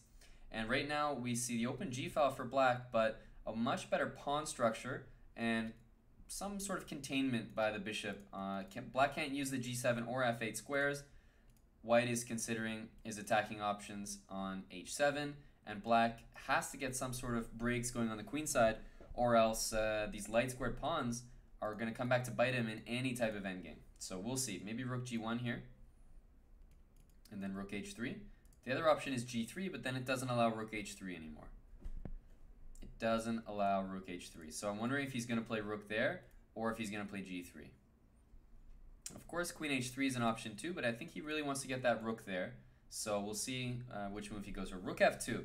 So that kind of admits that his rook f3 move was kind of wrong, and if you ask me, the tables are turning here. Black's going to play queen c6, attacking these 2 pawns, and I think that these last couple of moves did not go very well for Lenier Dominguez, as this pawn is being attacked, and I think we're going to see queen c6 here. Queen c6 is a very, very powerful move. Queen f7 is probably going to be played to threaten that pawn. I'm assuming queen f7 here. I don't see any other way to stop this. Yeah, queen f7, nice tricky move. The only thing we have to keep in mind, guys, is 27 seconds for black here. After takes, bishop to g7. At least white has even the material, and we're probably going to see this queen move followed by queen takes c2, with the idea of giving checkmate to white on the last rank. So maybe queen e6, queen c2, and then something like h3 or g3. Probably g3 to make some luff for the king. And then white's threatening the move f6. This can be very tough to handle when the time gets low. Very tough to handle. So g3 or h3. I actually like g3 a bit better because then the king is on a light square when I'm moving. I don't like that my king is here with some sort of bishop e5, but okay, it's not a big deal for now, and f6 is coming. I don't know what to do about f6 here. This looks very bad. f6 is killing. What's the idea? Oh, bishop f8 he wants to play. And he's opening up the rook here, although everything's covered for now. Everything is covered. f6, bishop f8, and then let's move the queen somewhere. Let's say e8, threatening f7. What does white do about that? Maybe queen, no, queen c6, there's still f6. So he's just going to play c5. Now, with 6 seconds left, guys, I think that white actually wins this game. I don't think f6 works here because I can take that. Yeah, I don't think f6 works. I think he's considering f6, but he's realizing it might not work. f6 takes, rook takes, queen there, and then rook back, and there's even queen h7 to cover all the checks. Black's playing this pretty well. Now he wants to get that e-pawn rolling. Ooh, white's making a meal of this. f7 is a huge threat. Queen d6 maybe? e4, what's he planning now? Queen d6 after f7? Or bishop d6? Okay, but what about king back? Rook there. If bishop f6, king up. What about rook f6? What about rook f6? Bishop there. There's no queen d8. There's no queen d8 in the position. We're going to see queen there and maybe rook f5. And where's the finish? Rook h5 is coming. So is he going to take there and then threaten queen d1 check? That looked like a decent move, but queen there is a good move as well. Coming over here with queen there we might see the move h5, yes, and queen there is met by rook to g5. So he's in trouble here. He is in big trouble. And he won on time. Wow. That is a very tense game towards the end. And the only other move I was considering here was maybe queen there, but it looks a little hopeless after queen there. And let's say the same thing as the game. Yeah, I don't see a good way to stop this invasion, except that actually here I can take on f7. So hang on a sec. Queen takes b3 here, and maybe this was actually smarter because rook h5 was met by queen check, taking the rook. That was my suggestion. Queen takes b3. So maybe that would have been the smarter move for black here, but it's really hard to say. Time being so low, maybe rook f4 immediately is the smarter way to do things, but check, queen here, we're attacking the pawn. This looks reasonable for black. Okay, white gets this pawn back, but then we get f7 with the rook. Maybe that was the way to go. Anyway, white won on time and on position at the end, but queen takes b3, the move I was considering, perhaps would have helped him out a little bit. Let's take a look at WGM Adriana Nikolova, who almost always plays in these tournaments. And a very interesting endgame as she attempts to get bishop and knight against bishop if she can win these pawns, which is definitely a draw. So this position is a draw, but she's going to try to win it. The reason I'm paying attention to this game is there's a top women's prize, Untitled Tuesday, and I've actually seen Adriana Nikolova, the recipient of that prize, quite a few times. So we're going to pay attention to see if she can claim it again. Knight f4, bishop d1 probably. Okay, not going for that. Okay, so probably got to take that pawn with something, probably the knight. So I'll move the bishop somewhere. The reason I want to take with the knight is to allow bishop f4 to cover that square. So now we'll see c5, and this might be one of the last games of the round. Black's going to blockade on c7. Okay, he's going to give the pawn up. That's very unnecessary. That's very unnecessary, because in this position, if c6, I don't think... Oh, okay, wait a minute. Maybe that was necessary. I was going to say if the knight took the bishop, I'm queening my pawn, but the knight d4 wins the pawn. So actually that was that was the trick. That if knight d4, if the king goes to a dark square, you can take the pawn, but maybe that was enough. Go here, and I'm not sure you can catch that pawn from queening. So actually I think she had a draw there by playing c6, but let's go to the current position as we watch this endgame attempted by black. Bishop and knight against bishop. I would say definitely a draw, but we'll just have to wait and see if black can make some magic happen.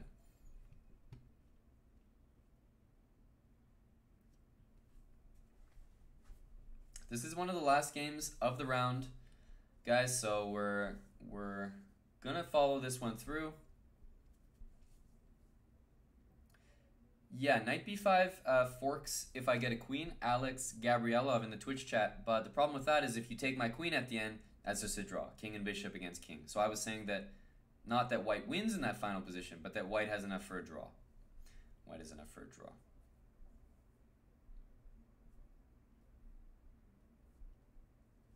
Okay, knight c4. Okay, play knight there. If bishop there, you win the bishop. And what you want to do is check this king so it can't really run away, which is kind of hard to... Okay, there we go. Blunder, and that's a draw.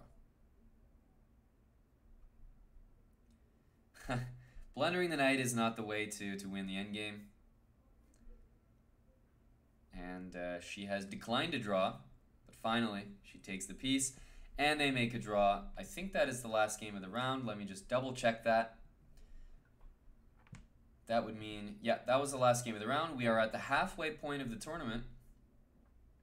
Sorry, just past the halfway point of the tournament. We're at around 7 out of 10. And the time control is 3+2 again. The masterclass Titled Tuesday Blitz. Let's take a look at, well, I gotta click his game really quick, don't I? Tricky Trap Chess. There we go. If I don't click his game very fast, guys, it might be agreed to a draw already. So let's see what this National Master can do with 5.5 points And let me bring up very quickly the standings so you guys can see them. There they are. JC Ibarra leading with 6 out of 6. 5.5 out of 6, Tricky Trap Chess. Yuri Solo, 5.5. Sergio Chess, 5.5.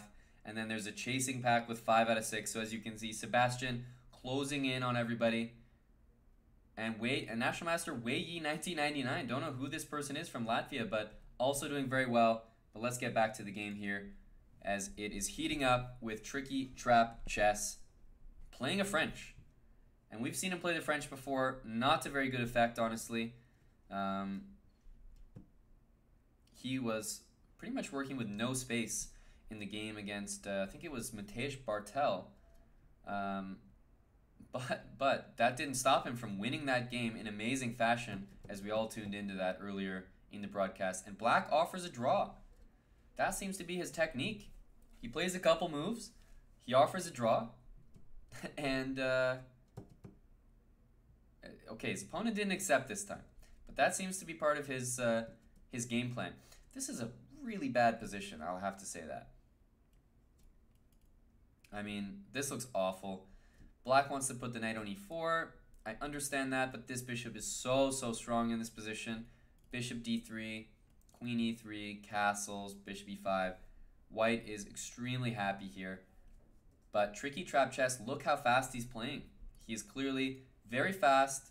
He understands how to play quickly. He's not playing the best chess, but you don't always have to do that to get the win here. So he's doing well for his rating. His rating is going way up. Probably gained like 50 or more points this tournament. We're closing in on almost 800 live viewers, so welcome everyone in the Twitch chat, in the Chess.com/TV chat. Like I always say, thanks for tuning in. I know it's busy with World Cup, but we're here with the Title Tuesday, and it's still very exciting. Still some very good matches to follow. And I was always wondering who in the World Cup was going to tune in and actually play the Title Tuesday. And so far, I can't actually identify anyone who has done that. I can't name anyone who's actually in the World Cup and playing in this. I thought Nakamura would do it because we've seen Naka do stuff like that before. If anyone knows Naka, they know that he plays in these Title Tuesdays no matter what tournament he's in. Singfeld Cup, whatever. I guess he thinks that this tournament is too serious because he actually has a rest day. He didn't have to play tiebreaks today. So he could have very well played in this tournament. What's up, Chublaka? How are you doing?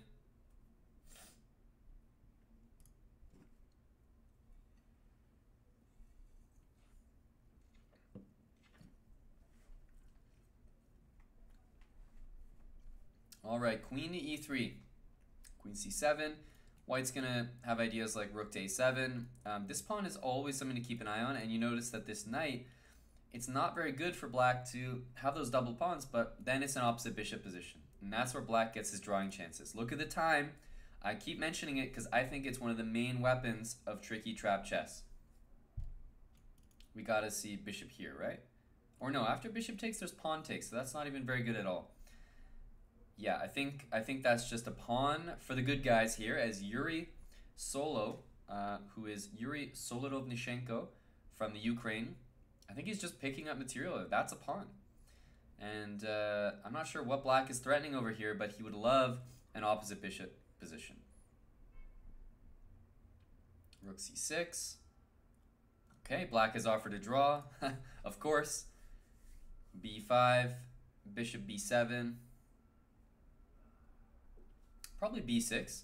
Get that pawn as far up as possible. It's very well supported there. So I think b6 is a reasonable move. Maybe h3, king h2, some of these slow developing moves to give the king some luft. But pay attention to that time, guys. Once again, 2 minutes and 18 seconds to 54 and going down. What's the idea here? If takes, what on earth is he up to? Did he think he could take that? Because otherwise, that's just a huge mistake. He's done very well in this tournament so far, 5.5 out of 6. But I think he's just going down here. No, there's no way. Guys, this would be insane. If he pulls this off, I don't know what to say. We might see the move e5, just because he can get the c-pawn after that, but okay, I think just h3 here. Or no, you don't need to. That check is covered. Just c6. Yeah, that check is covered. Just c6 here. And there's bishop to f1 to cover. So guys, honestly, this is just over here. Queen takes, just bishop takes on e4. Get that knight off the board and play h3. If I was white, I would try to take that knight off as quick as possible. 34 seconds for white, but I think I might even leave this game pretty soon if it goes much longer, because I think white is going to win for sure.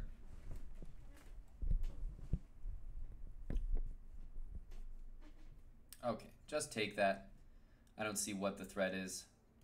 Take, and just resign. Why not take that? What am I missing?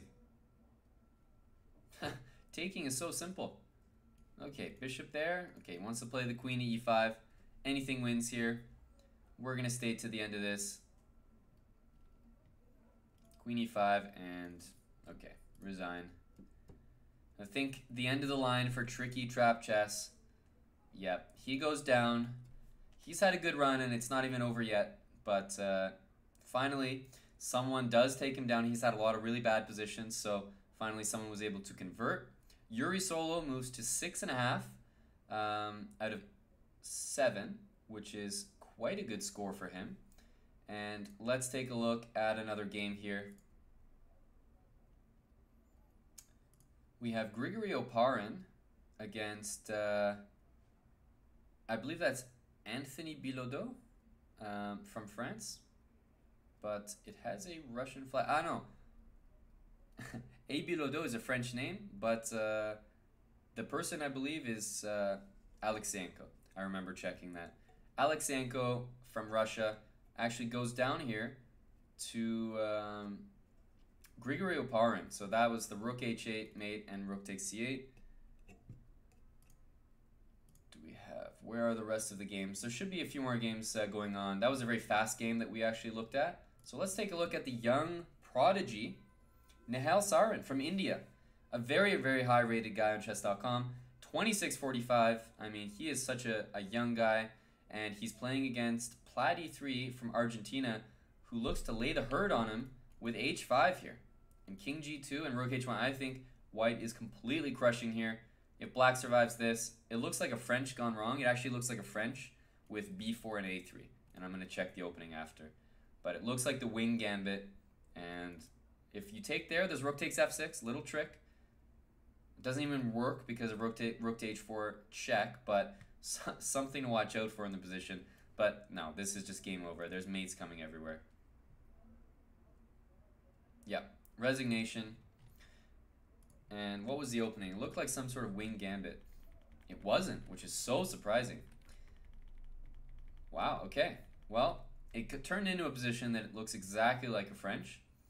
But that looked like a very, very nice game. In Blitz, these kind of positions are very good for white. Anytime you make weaknesses on the dark squares like that, white just has to take his time. Eventually, the pieces will reach those squares. Try to trade dark square bishops. That looks like a fairly technically sound game by the Argentinian. And who else do we have that we can watch here?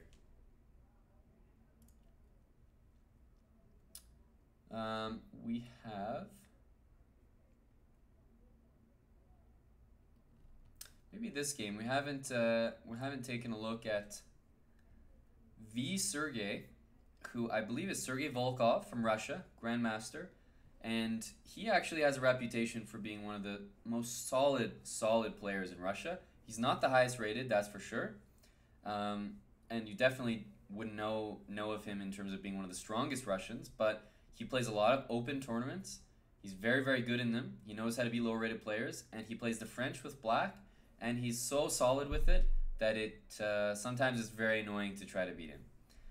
So he makes more draws than I've seen anyone make in the French. At least that's how I know him, and it seems that he's just making a draw here, although he might get optimistic for a win, because now he knows he has a forced draw, but at the end of the day, if he checks from this square, there's rook to b5. So a solid draw was made for Sergey Volkov against Michael Brown from the States, international master, looking for the GM title. and not growing a beard like me. Not growing a beard. I'd like to see more people implement the beard challenge, although I don't see it very popular at the moment. Renato Terry Lujan, 4 points, which is one of the lowest scores I've ever seen him with. I actually usually see him competing for first place in this Title Tuesday tournament. So one thing to remember, guys, if rook f3, you can just wait with the rook, because if black ever takes, this is a dead draw, since the pawn has to move, since white has opposition, and then white goes straight back, and that's a very obvious draw. So yeah, white is just waiting, black takes, and then we play king f2 afterwards. So white's just going to shuffle, and I think it's going to be a draw. Important to know these techniques, though. If the pawns were advanced 1 square further, then that has a real chance to be winning for black, or at least white has to be a lot more careful. Okay, I don't see any problem with just waiting here with the rook. Black's doing the right thing, trying to make it tricky, but I don't see the problem. Okay, I said waiting with the rook. Obviously, this is much stronger because of this nice tactic to make a draw where both rooks will fall. So I think that's going to happen, and we will see the draw. Yep, there it is. Nice technique by white, just showing that he knows how to make a draw with time getting a little bit low. And as we come to almost the end of this round, there's a few more games. Vladimir Dobrov from Russia, who I've only played in 1 game. I've played him over the board, and he's the only opponent that I've ever played who did not shake my hand after the game. The only guy that's ever happened with. So that's my experience with Vladimir Dobrov. I think that he was very annoyed because he actually was crushing me the whole game, and I followed my friend Tricky Trap Chess, and I said a tricky trap, he fell for it, and I was able to make a draw. That was actually the tournament where I made my absolute first GM norm a long time ago in 2012. 2012 when I was in FM.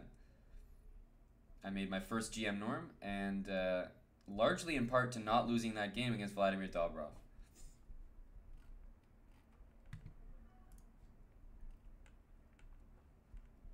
Queen e1. Black's working hard for this point, but I believe he will get it. The king always has a safe square in h2 because, as we can see, there's no checks on this diagonal. It's important to remember. So the king can always hide on h2, followed by queen g2. And the f-pawn can be used as a shield, just here, and king h2. Yeah, so I imagine king h1 is probably the move. Just king h1 and make a queen. Nice technique by black, Mr. Grebenyuk. And looks like Vlad Dobrov is going down here. And the nice thing for him is he doesn't have to shake his opponent's hand, because this is the internet. Yeah, and there goes the time. His opponent's much lower rated than him and a national master, but after black makes a queen, this is very, very simply just over. And there it is. Dobrov goes down. An upset. And I think that was the last game of the round, but let's take a look. There might be one more game still going, and there is. Indeed there is. Let me get out of that game. There we go. Ooh, this one, the white pawn is going up the board. We have Keaton Kira, who I believe is actually, I'm not sure if he's a GM yet. Keaton Kira is a guy who's kind of interesting. He has all of his GM norms, but he never had the rating. He's got like 4 or 5 GM norms. So Keaton Kira, who's made a few videos for Chess.com, I know for sure, and I've also met him a few times. I think he's a pretty nice guy. He's also got a really deep voice. If anyone's met Keaton Kira, he talks like really, really deep, so he's got a very recognizable voice in chess. Especially if anyone's seen his videos on Chess.com, I think it's really easy to recognize him. But he's a good guy. He also puts up serious GM norm performances time after time, but I don't think he's crossed 2,500. Or he might have just done that very recently, and then he would be a GM. But He has more GM. I would like to have one of his GM norms. Oh, what a blunder. There's the check. And Keaton Kira finds the way. And then that H-pawn is queening. Very well done. Very well done.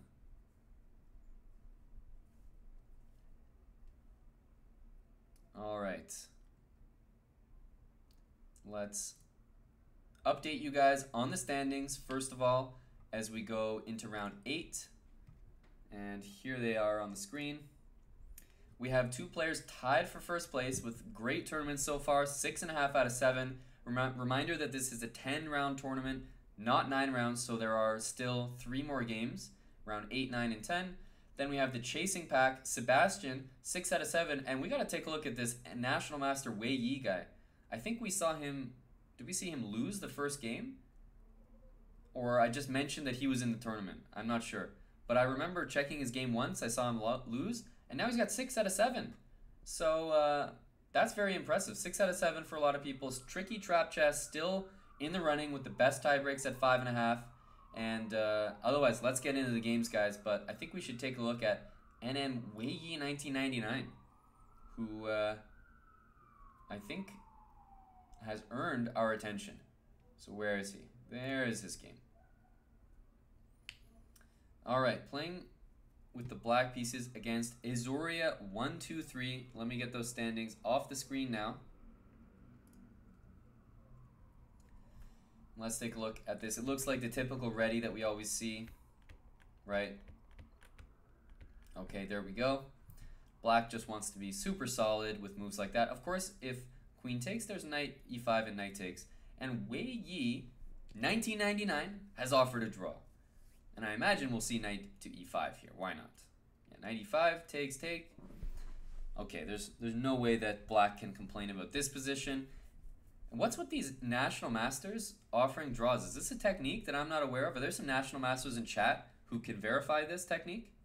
Is it normal to be, you know, scoring like 6 out of 7 points, 5.5 out of 7, and offering draws every game?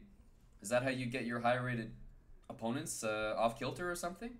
I'm not sure. We need some NMs in chat who can verify. Is this the theory nowadays? Is this the meta? Is this what the NMs are doing?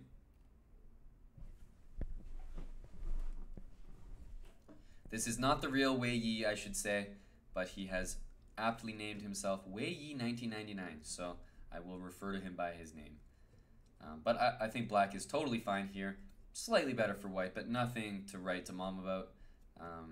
At this point, white's just playing simple chess, developing. Black is so solid with this setup, and he's even managed to trade 2 light square bishops. Not light square bishops. His light square bishop and his knight. 2 minor pieces is what I meant to say.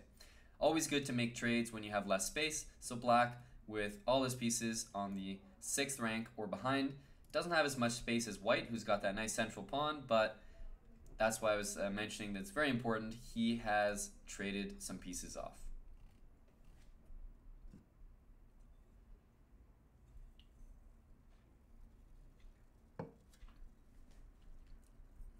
All right, doubling rooks on the open file. He wants to play the move c5 or the move e5. The move h5 is also probably a good one as well. We'll see king there and then h3. The reason I say king there and h3 is that white's pawns are all on dark squares. He's got to start controlling some light squares. He wants to maybe play e4, maybe h3, maybe double himself on the d file. It's the type of position where black can actually just sit there and do nothing. He really is no pressure to do anything in this position. I think we'll see h3 here. Very typical response because of the move h4. Instead he goes for f3. Also effective. Basically the idea is to control g4. So after h4, then we can play the move g4. And after g4, I wonder where black's going to put the queen. Maybe back to a5, and then h3, there's queen c7 trying to come in there. I'm not sure. I'm not sure. What could he be planning here? It's got to be g4, I thought. I don't like the idea of allowing h3 in this position, but okay, he's going back there, and after h3, which is very normal to me, is he really going to play his knight to g3? That's the question. That looks very odd to me, but that might be exactly what he's planning to do. Queen c2. He doesn't like that idea, clearly. Maybe h3 here? What do you guys think about h3? Queen h6 and queen takes e3. That looks great to me. Which means after h3, I think he's got to move his king somewhere, which I'm not sure he wants to do. h3 looks like the move. I really like h3 here.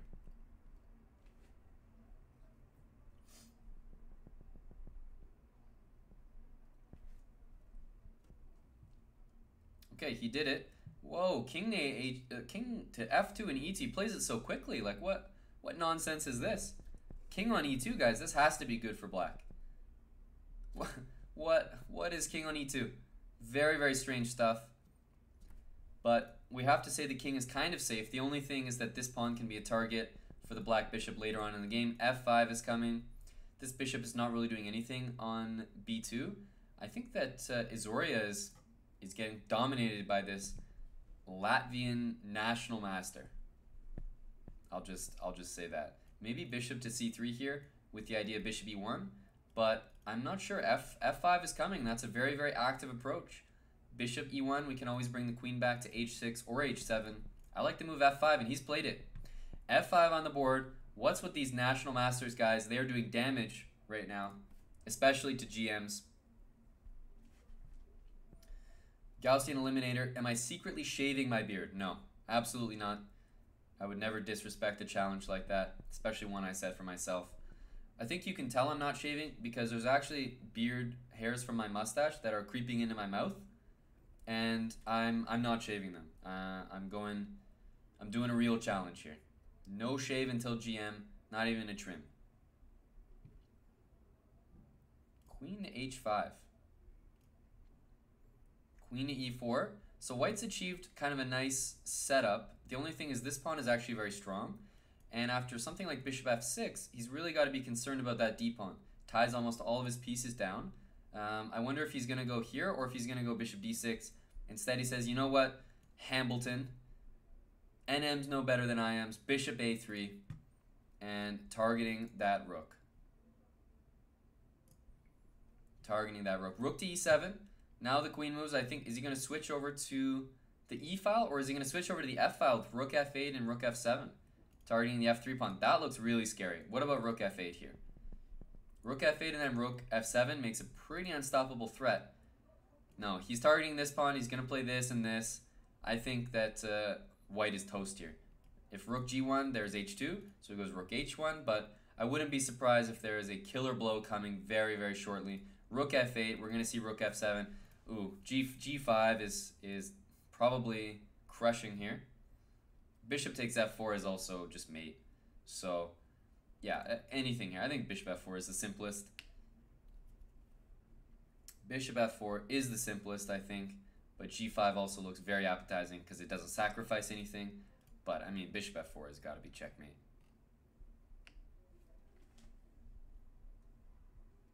Man, this was just a total, this was like an assassination. Wei 1999 just, this is destruction. King h8, and, how do you stop all the threats? Queen g4 is just going to be mate. 2 seconds for white here. He can barely get his moves out in time. Okay, he won on time. After king to h2, there's just mate. Just mate on the board. Okay, not much to say about this game. This was a flawless performance by Wei Yi, 1999.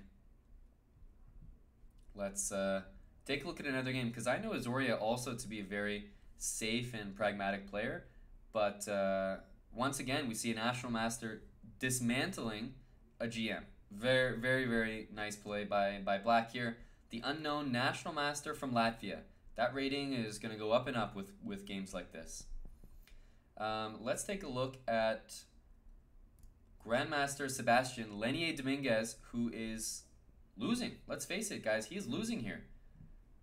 He can only hope for a draw, but I think white wants to plant the bishop on d5. So we're going to see b4 check and bishop d5, I think. Ooh, not sure about that, but maybe that's a very strong move. Yeah, that could just be a very strong move, but okay, he's going to give check.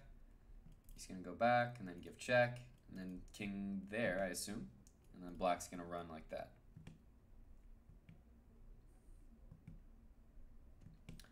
Okay, and then after king there, I guess, do we just run the b pawn? Probably. Takes, king there, b6, a2, and then rook a5, sack the rook, and then make a queen. Or bishop there, which is, of course, much stronger. Of course, much stronger. Yeah, b6, and this is an easy, easy win for white. He might even just resign here. There we go. Resignation for Dominguez. So he loses 2 games in this tournament, and that's too much. Guys, that is too many. There is no way he can win first place. Disappointing for him. He was the top seed coming in, but white's going to take this game. Grigory Oparin, he does advance to 7 points, so a good tournament for him so far. And let's take a look at some of the last games still to finish. Let's take a look at Tricky Trap Chess. Playing black here and dead lost, it looks like. Yeah, he's just lost here. Just bishop takes, rook here, rook takes, take all the pawns. Yeah, Grigor Grigorov, by resignation, he will take the game. Tricky Trap Chess, that Cinderella story comes to an end. And National Master Weiyi 1999 is joining the chat of every single game and typing, "Where are winning?" Very interesting. Interesting to notice the habits of this individual. He was going in all of the game chats and saying, "Where are winning? Where are winning?" This one's a draw as well. I'm joining at the wrong times, but I think we're coming to the end of this round. There's just a few more games. We actually still have Keaton Kira. Oh, there you go. I keep joining and it's a draw. Okay, there's a few more games. Maybe if I click on them, they'll all just be draws. I'm like waving a magic wand. And draw. Oh, okay. So maybe I don't wave a magic wand for a draw. I wave a magic wand and the game ends. That's it. So, yeah, I can make every game end. And let's make this one end. Oh, my power wore off, guys. It was working there for a little bit. It was working there for a little bit.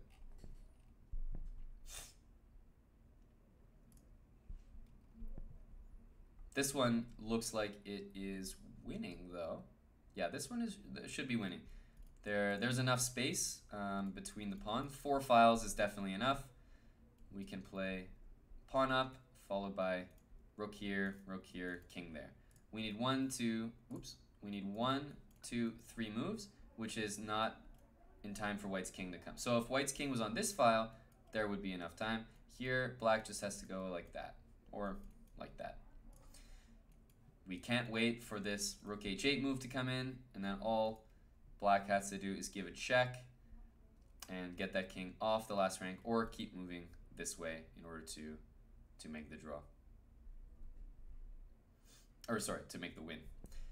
So let's move the king, and then we can go like that. Okay, he's gone this way.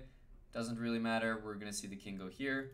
Probably check, check, rook back, and then we can make a queen. At long last, this position will be winning for National Master once again, taking down Yakov N. This is the last game of the round, and he finally does it. A1 equals queen is coming, and that will be all she wrote. There it is. That is round 8 in the books.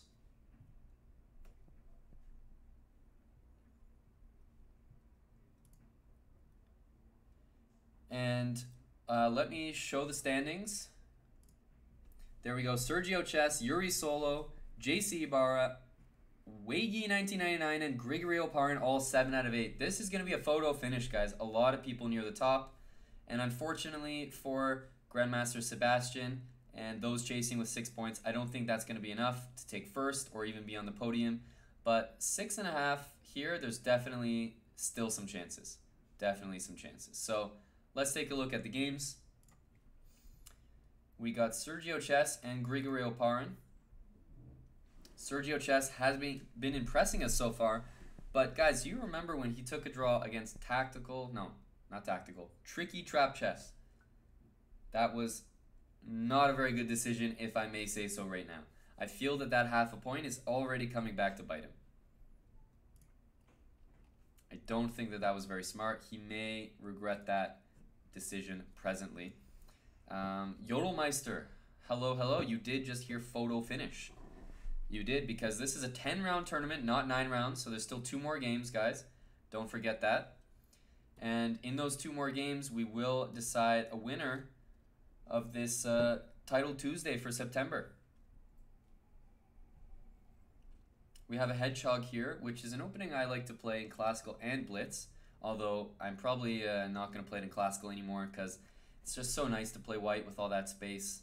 And I think that in Blitz it's harder to exploit a space advantage since Black's moves are all generally pretty easy to do. So in Blitz it's quite nice. You can make some fast moves, easy play. Grigory Oparin from Russia against Grigorians also from Russia. So we will see an all-Russian matchup take place here. Good to see you in the chat. Ghost QU, how are you doing? You should be playing in this tournament instead of lurking in the chat, buddy. Why aren't you playing? And hello to Big Bad Chev in the Twitch chat. Great to see you here as well.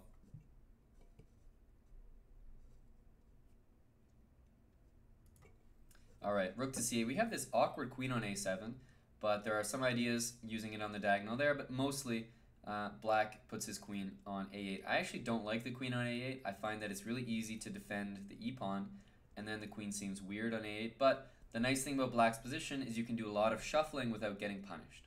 So h5 is a move that Black usually likes to play. Usually a good one to threaten h4, also stops g4. Other than that, I think usually a rook on the e file is better than a rook on the d file, from my experience with hedgehogs, and I think I do have a pretty good understanding. I've been playing them for a while.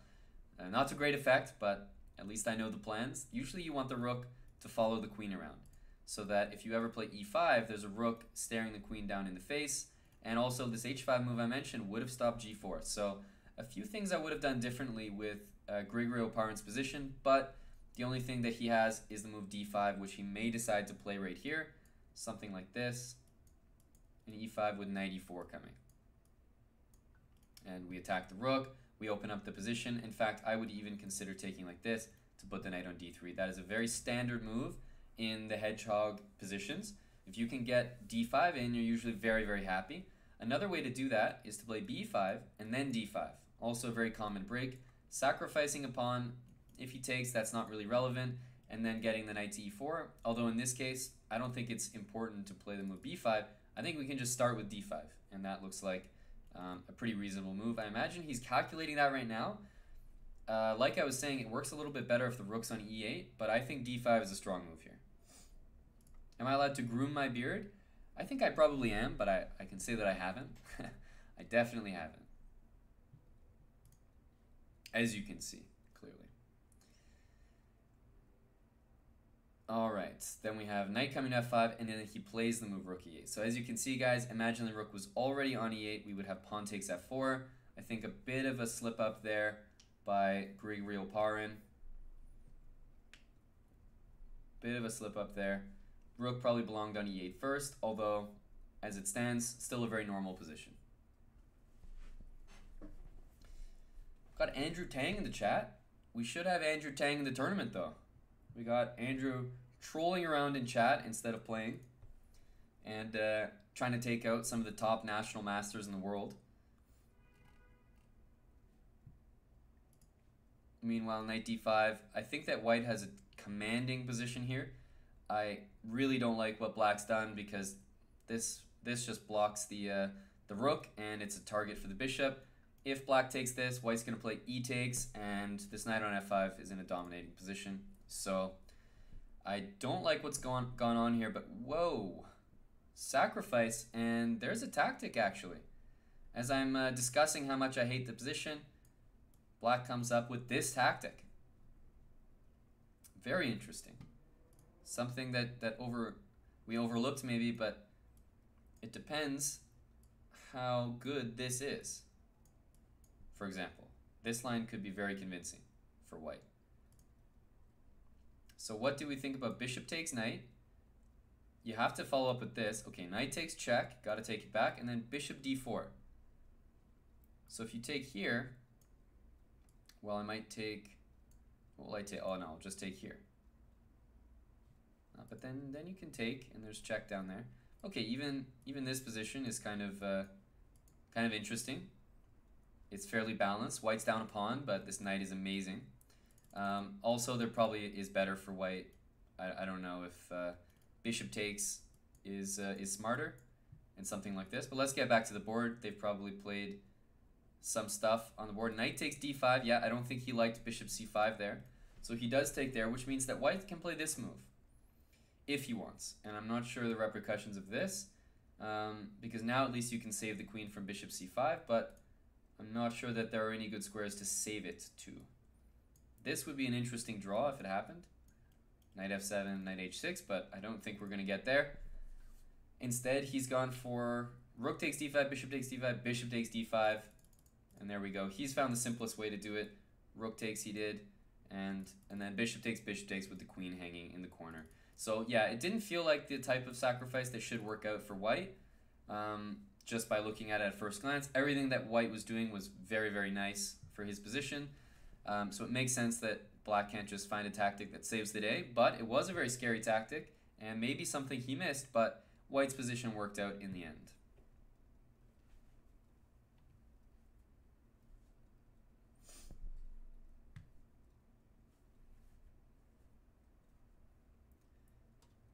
All right, rook b1. Both players pretty low on time here. The rook is nice because it's more flexible, but white's going for checkmate. Look at that.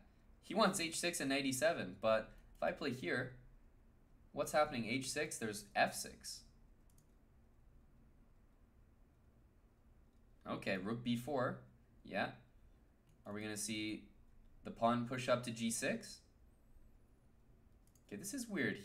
Okay, now we're going to see this move for sure, since the rook can take on g4. Whoa, he's really going for the win. I think b5 there was kind of a... Oh, I was going to say b5 is a clear move, but maybe c5, and of course taking there, the c-pawn queen. So that's my fault. I forgot about c5 there. That's of course why b5 wasn't played. Rook b4, king f3. Now this a-pawn is going to try to run, and white's getting low on time. Only 7 seconds and counting down. Bishop d2, king e4, a4. That pawn is running. You got to be so careful about this. He wants to put the bishop on that square. Can I take that? Hang on a sec. I was wondering, could I even take that? Bishop e3? No, I was wondering if I could take that and play this. I think that was possible, guys. That pawn looks like it might have been queening. But let's get back to the game, as they are playing at a rapid pace right now. And white is looking to liquidate the pawns here. If the king goes here, it loses to rook there. King e6, king there. Black wants to move up the board, king g5. You can't take that pawn because of the queen coming.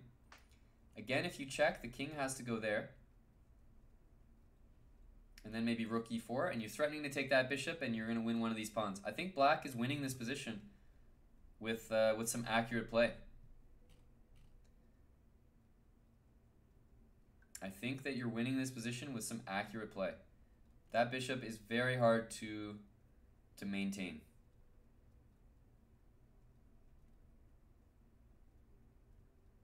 Bishop e3. He's obviously got to go back with bishop to d4, covering that square. And if rook there, there's bishop there. Are they going to make a draw here? That's interesting. It looks like they might. But if I was black, I would continue to try to play against this bishop, and he does. I like what he's doing. He's continuing to keep the game alive. Now, that's a pawn, but he wants to take on b6. He wants to take on b6 there. If knight e5, maybe king f4. So now white is saying that he's going for this, and he's going to leave his bishop on h8 and c3, just shuffle back and forth. Bishop there, rook takes c4, king takes here. And it's all up to black. He's probably got rook against a minor piece if he wants it, but very, very nice technique, because now he wins that. And king there, there's rook there, but now just rook down, rook here. I think just rook there is enough, but he's gone for this. King d6, And no matter what, you take this pawn. That's very nice technique by black. Grigory Oparin won by resignation. Sergio Chess goes down. And Oparin moves to 8 out of 9 with very, very good chances to claim the entire tournament. So that game, guys, was a very, very well played endgame. Pretty intense from start to finish. It looked good for Sergio Chess, but he underestimated or misplayed the 2 bishops against the rook after some great opening and middle game play. Oparin comes away with the victory. Let's take a look at some of the remaining games here in the round.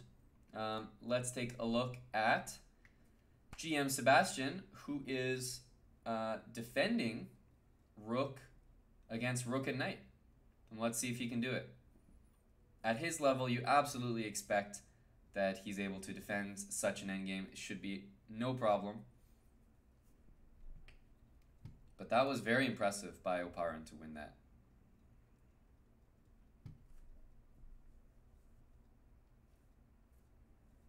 Rook b6, rook a4. Let me see what move we're actually on for the purpose of 50 moves. That was move 67. And currently we are on move 92. So still quite a ways to go, just about halfway. We'll stick with this one until the end. Probably will be the last game. And then we're going to move into the last round. And oh, actually there it goes. Agreed to a draw. I would have played that out at least till 50. You got to give your opponent a chance to make a mistake. But he said, you know what? My opponent's Lenier Dominguez. I am giving him the benefit of the doubt. All right. This is a completely winning game for black. Yeah, and there we go. That's the final game of the round. So let me show you guys the standings as we go into the final round of the day. So, round 10, and before that round begins, we have JC Ibarra, 8 out of 9, Grigory Oparin, 8 out of 9. I may not even get a chance to spectate that game because I imagine they will make a draw if they're playing. I think they are playing. Then we've got Yuri Solodov-Nishenko, 7.5 out of 9. Sergio Chess still in great position to claim a podium spot with 7 out of 9. And then we have a few people chasing with 7 out of 9. And some big results, like, for example, Dietkin 25, who already won his last round game. 7 out of 10 for a national master from Canada. A good friend of mine, David Itkin. Congrats, buddy. That's a very good result for you. And let's take a look at these games. Last round for all the money. JC Ibarra against Grigory Oparin. And it looks like they're playing the game, so no quick draw. It looks like JC Ibarra wants to use the white pieces and see if he gets anything from this opening. And if you ask me, he's got a great opening, especially for Blitz. That is just a clear weakness. Double pawns there. I mean, white just has to play slow, build up on e6, and maybe knight e4. Yeah, I like white's position. This is a great, great Blitz opening.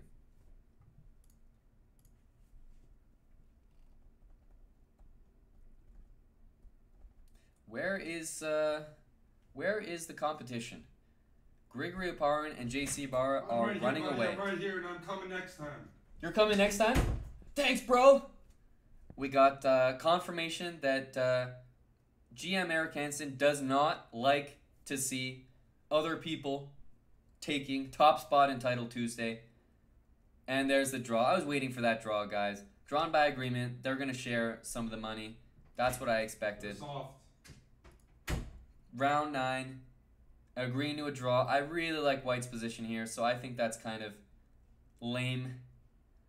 Bit of a unexciting finish. Let's look at Yuri Solo, who's in 3rd place right now, against Sergio Chess. These guys are going to play it out because they have a lot to gain from a win here. Let's take a look. This is now the featured matchup. Those two GMs we just watched agreed to a draw. They were both tied for 1st. It's easy to understand. They want to share the money. Not so fun for us fans, but we get to watch this game where things are popping off, guys. Queen takes h6 is in the position. If pawn takes e3, that's the plan. If king to h8, then... Ooh, king h8. Guys, what? Oh, I want to do stuff like this. I want to do stuff like... I want to get the bishop to d4 and give a checkmate, but it's just not working. But this looks like a very, very fun position to play. There's rook takes g7, there's queen takes h6. It's not like all this stuff is working, but it looks fun, looks interesting. Okay, get this bishop to c4, threatening rook h1. That's got to be a good move. Bishop can come to d4 eventually. This knight's the only piece that's very offside, but in this position, I don't think it matters too much. Bishop c4. What is black going to do? I like bishop c4. Get the bishop in an active position. Threaten rook to h1. But black is saying, you know what? You don't have an attack anymore, my friend. Rook h1 and queen h2 is one idea. Knight b6 is another one, but that's unnecessary because I don't think we want to help this bishop on c8 get developed. Right now it can't move. I think you have to play rook there or bishop d4. Try to loosen the position around black's king by removing a defender. Nice comment from NotFast2017 in the chat saying that draw was as soft as my black chess bra hoodie. I think not. It's so soft. That's true. We do have chess bra apparel coming out very soon. Hats and hoodies, t-shirts, and wife beaters. Those are coming very, very soon. Absolutely coming this month. But we've been teasing you guys by wearing, I got the hat right here, and some of the t-shirts and hoodies during our streams that some people have noticed. But I agree, not fast. Very, very, very soft hoodie and very, very soft draw. Almost a toss-up. Almost a toss-up. Let's get back to the game here. Rook to b5 has been played. Rook to h1 and queen h2 is one idea I talked about. This bishop on c8 still can't move. Rook b5 is an artificial way of developing, but it does get the rook out. And don't forget, black is up like a bunch of pawns over here because even though there's a pawn here and a pawn here, black's up one pawn here, but it feels like he's up two pawns because this pawn on c2 is not going anywhere. And this move forces the exchange of queens. Knight takes e5. Oh, why not knight takes e5? Bishop takes e5. Interesting. I guess he really wants the knight here, or he assumed he was getting his rook trapped. I mean, I don't understand bishop takes e5 at all, really. Unless I'm missing something even more obvious. Is something getting trapped here? I don't see any problem with this, guys. So you play this, and then I think you're okay. Or you play what he played, which is bishop takes e5, and then bishop c6, you lose material because your knight and your rook get forked. Okay, he calculated deeper than me, guys, because that looks wrong, but I'll show you guys what he was thinking. Takes, pawn takes, and knight takes e4, and you're coming knight to c3. So that's a deep calculation there. That is Sergio Chess showing a bit of class, as somehow he's getting away with this bishop takes e5, which looked strange to me at first glance. So bishop g4, rook d3. I think as long as black sort of coordinates a little bit, he's much better here. Even losing the exchange here is almost no problem because, yeah, and he's going to give it up because we got h5, two connected pass pawns over here, the bishop pair, and knight takes e4 as soon as this bishop moves. So I think black is in great shape here to win this game. And if black wins this game, he will take third place in the tournament. If Yuri Solo makes a draw or wins with white, then he will take third place in the tournament because I think first place has already been locked up unless Yuri Solo wins and ties it up. So knight to b6, what a weird array of pieces here. I can't say I agree with what white's doing. That looks so strange to me. Knight b6, bishop a7, and bishop c6. Well, this one forces the capture, or finally he's got to take here, but after we take there, this is the worst thing that Yuri Solo could have done because now black seems to get everything that he wants, which is the dark squares and a bit of liquidation. So after takes, we're going to see knight e4, and now he gets that compensation that we talked about. We said he was always willing to give up the exchange. He's got three connected pass pawns. These pawns can't even move over here for white. Black's going to put the knight there. Once he coordinates this bishop just a little bit, it's just going to be a march for these pawns over there. And that will be it. Knight c3. The b pawn is attacked. Probably king b2. There it is. And after bishop c5 and a5, well, we might see a3, but then a5 by black. Now black has really just got to defend his bishop. He's got to secure this bishop on a nice square. If he could put it on f8, that would be nice, but he puts it here. We're going to see king there. Knight takes a2 and then knight back. Or, well, he's not going for a draw here. I think he's just gaining some time. He's going to take that pawn. That's for sure. And this has got to be it. This has got to be it. Yeah, guys, 2 pawns. Black is up 3 connected pass pawns here. That A pawn is not important. As you can see, black just ignores it. The only important pawn for black to watch out for is this pawn. But at the moment, we can move our knight, put our bishop on c3, and that is the ultimate coordination that we could ask for. Knight e4 check and bishop c3. It doesn't quite work just yet, but rook d8 looks good. And you can't take that because of knight e4. And actually, knight e4, knight c5 just wins the game here. So knight e4, and we might see, I don't think he'll resign, but he could resign with a clear conscience after knight c5. We'll see. Sergio Chess is going to wrap this game up with knight takes d3, and I think just the 3 connected pass pawns should be enough to win this game. Yep, g5, we're going to see king g6, g4, h4. March those pawns up the board. This d pawn is stopped by black's pieces very easily. Okay, that's a free pawn there. Okay, he resigned. Resignation, and that means I think I can say with certainty what our top 3 finishers are. We still have some games going in the round, but I'll just put the standings on the screen briefly because I think JC Ibarra takes first place on tiebreaks technically, although the money is shared with Grigory Oparin, who takes second place, but they both tie for first. 8.5 out of 10, a very, very good score. I don't think either of them lost a game the entire tournament. Although Oparin may have lost a game early on. I can't remember if he was making 3 draws or a draw and a loss. Sergio Chess on tiebreak takes third place, but splits the money with Grigor Grigorov and Jamie Santos Latasa, who really snuck in at the end. That's a guy I don't think we followed the entire tournament. And we should mention Sebastian, 7.5 out of 10 after finishing or losing the first game. Nice of him to stay in the tournament, make a comeback. And Tricky Trap Chess, 7.5 out of 10 for a national master. Played way above his rating. We have to commend him on that. And let's finish by just checking the last games in the tournament, as we have the Chess Queen, who looks primed to take the top female prize in the tournament. I'm not sure if she'll actually win this game. This looks like a draw, but maybe by bringing... Whoa. We clicked something there to go and learn about the Sicilian defense, which, although I probably need to do, I don't need to do right at this moment.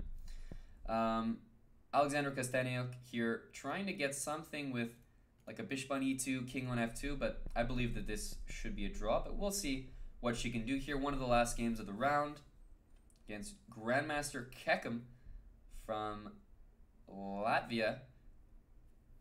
One of the best guys with that username that I know. We could call him the Top Kek. We can call him the official Top Kek. Probably bishop e2 and king f2 just to try that arrangement of pieces. I don't know why she's not at least trying bishop e2. I think bishop e2 forces the rook to go down here and give checks.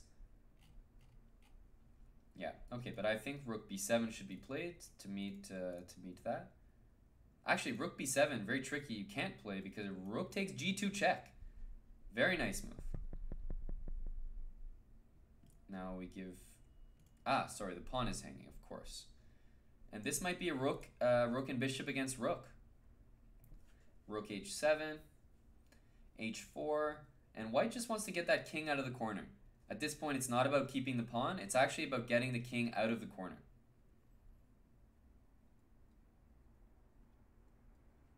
Bishop e4, bishop f5, bishop g4. Yeah, black's going to take that pawn, but it's not so... Oh, whoa, that's mate. That's mate. Huge blunder. Huge blunder. Wow. Guys, giving away a draw to a win. Alex Lee CG, hello.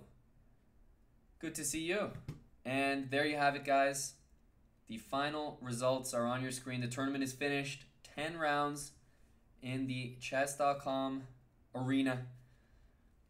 This Title Tuesday for September is over. JC Ibarra, Grigory Oparin, and Sergio Chess claim the podium, but the prizes are shared, so Sergio Chess does split his third place prize with some more people. And I'll just show you guys the final standings on the screen here. There you have it. The top three. These two players also split some of the prize money. Tricky Trap Chess just out of the money, but very impressive at 7.5 out of 10. The same as Lenier Dominguez. And as we scroll down the list there, some pretty good results posted by, there we go, Canadian. I believe the Chess Queen, Kosteniuk, 7 out of 10. That's a big result for her and will absolutely claim her the top female prize in the tournament. But there you have it. JC Ibarra and Grigory Parin are your tied for first champions. I know there was around 800 people tuned in at some point for this Title Tuesday. Glad you guys tuned in. I know there is right now a World Cup that everyone can't wait to tune into, and the Chess Bros will be back with coverage of that tomorrow. Myself and Grandmaster Yasser Sarawan will be back doing that bright and early at 7 Eastern Time, 7 a.m. Eastern Time, I should say.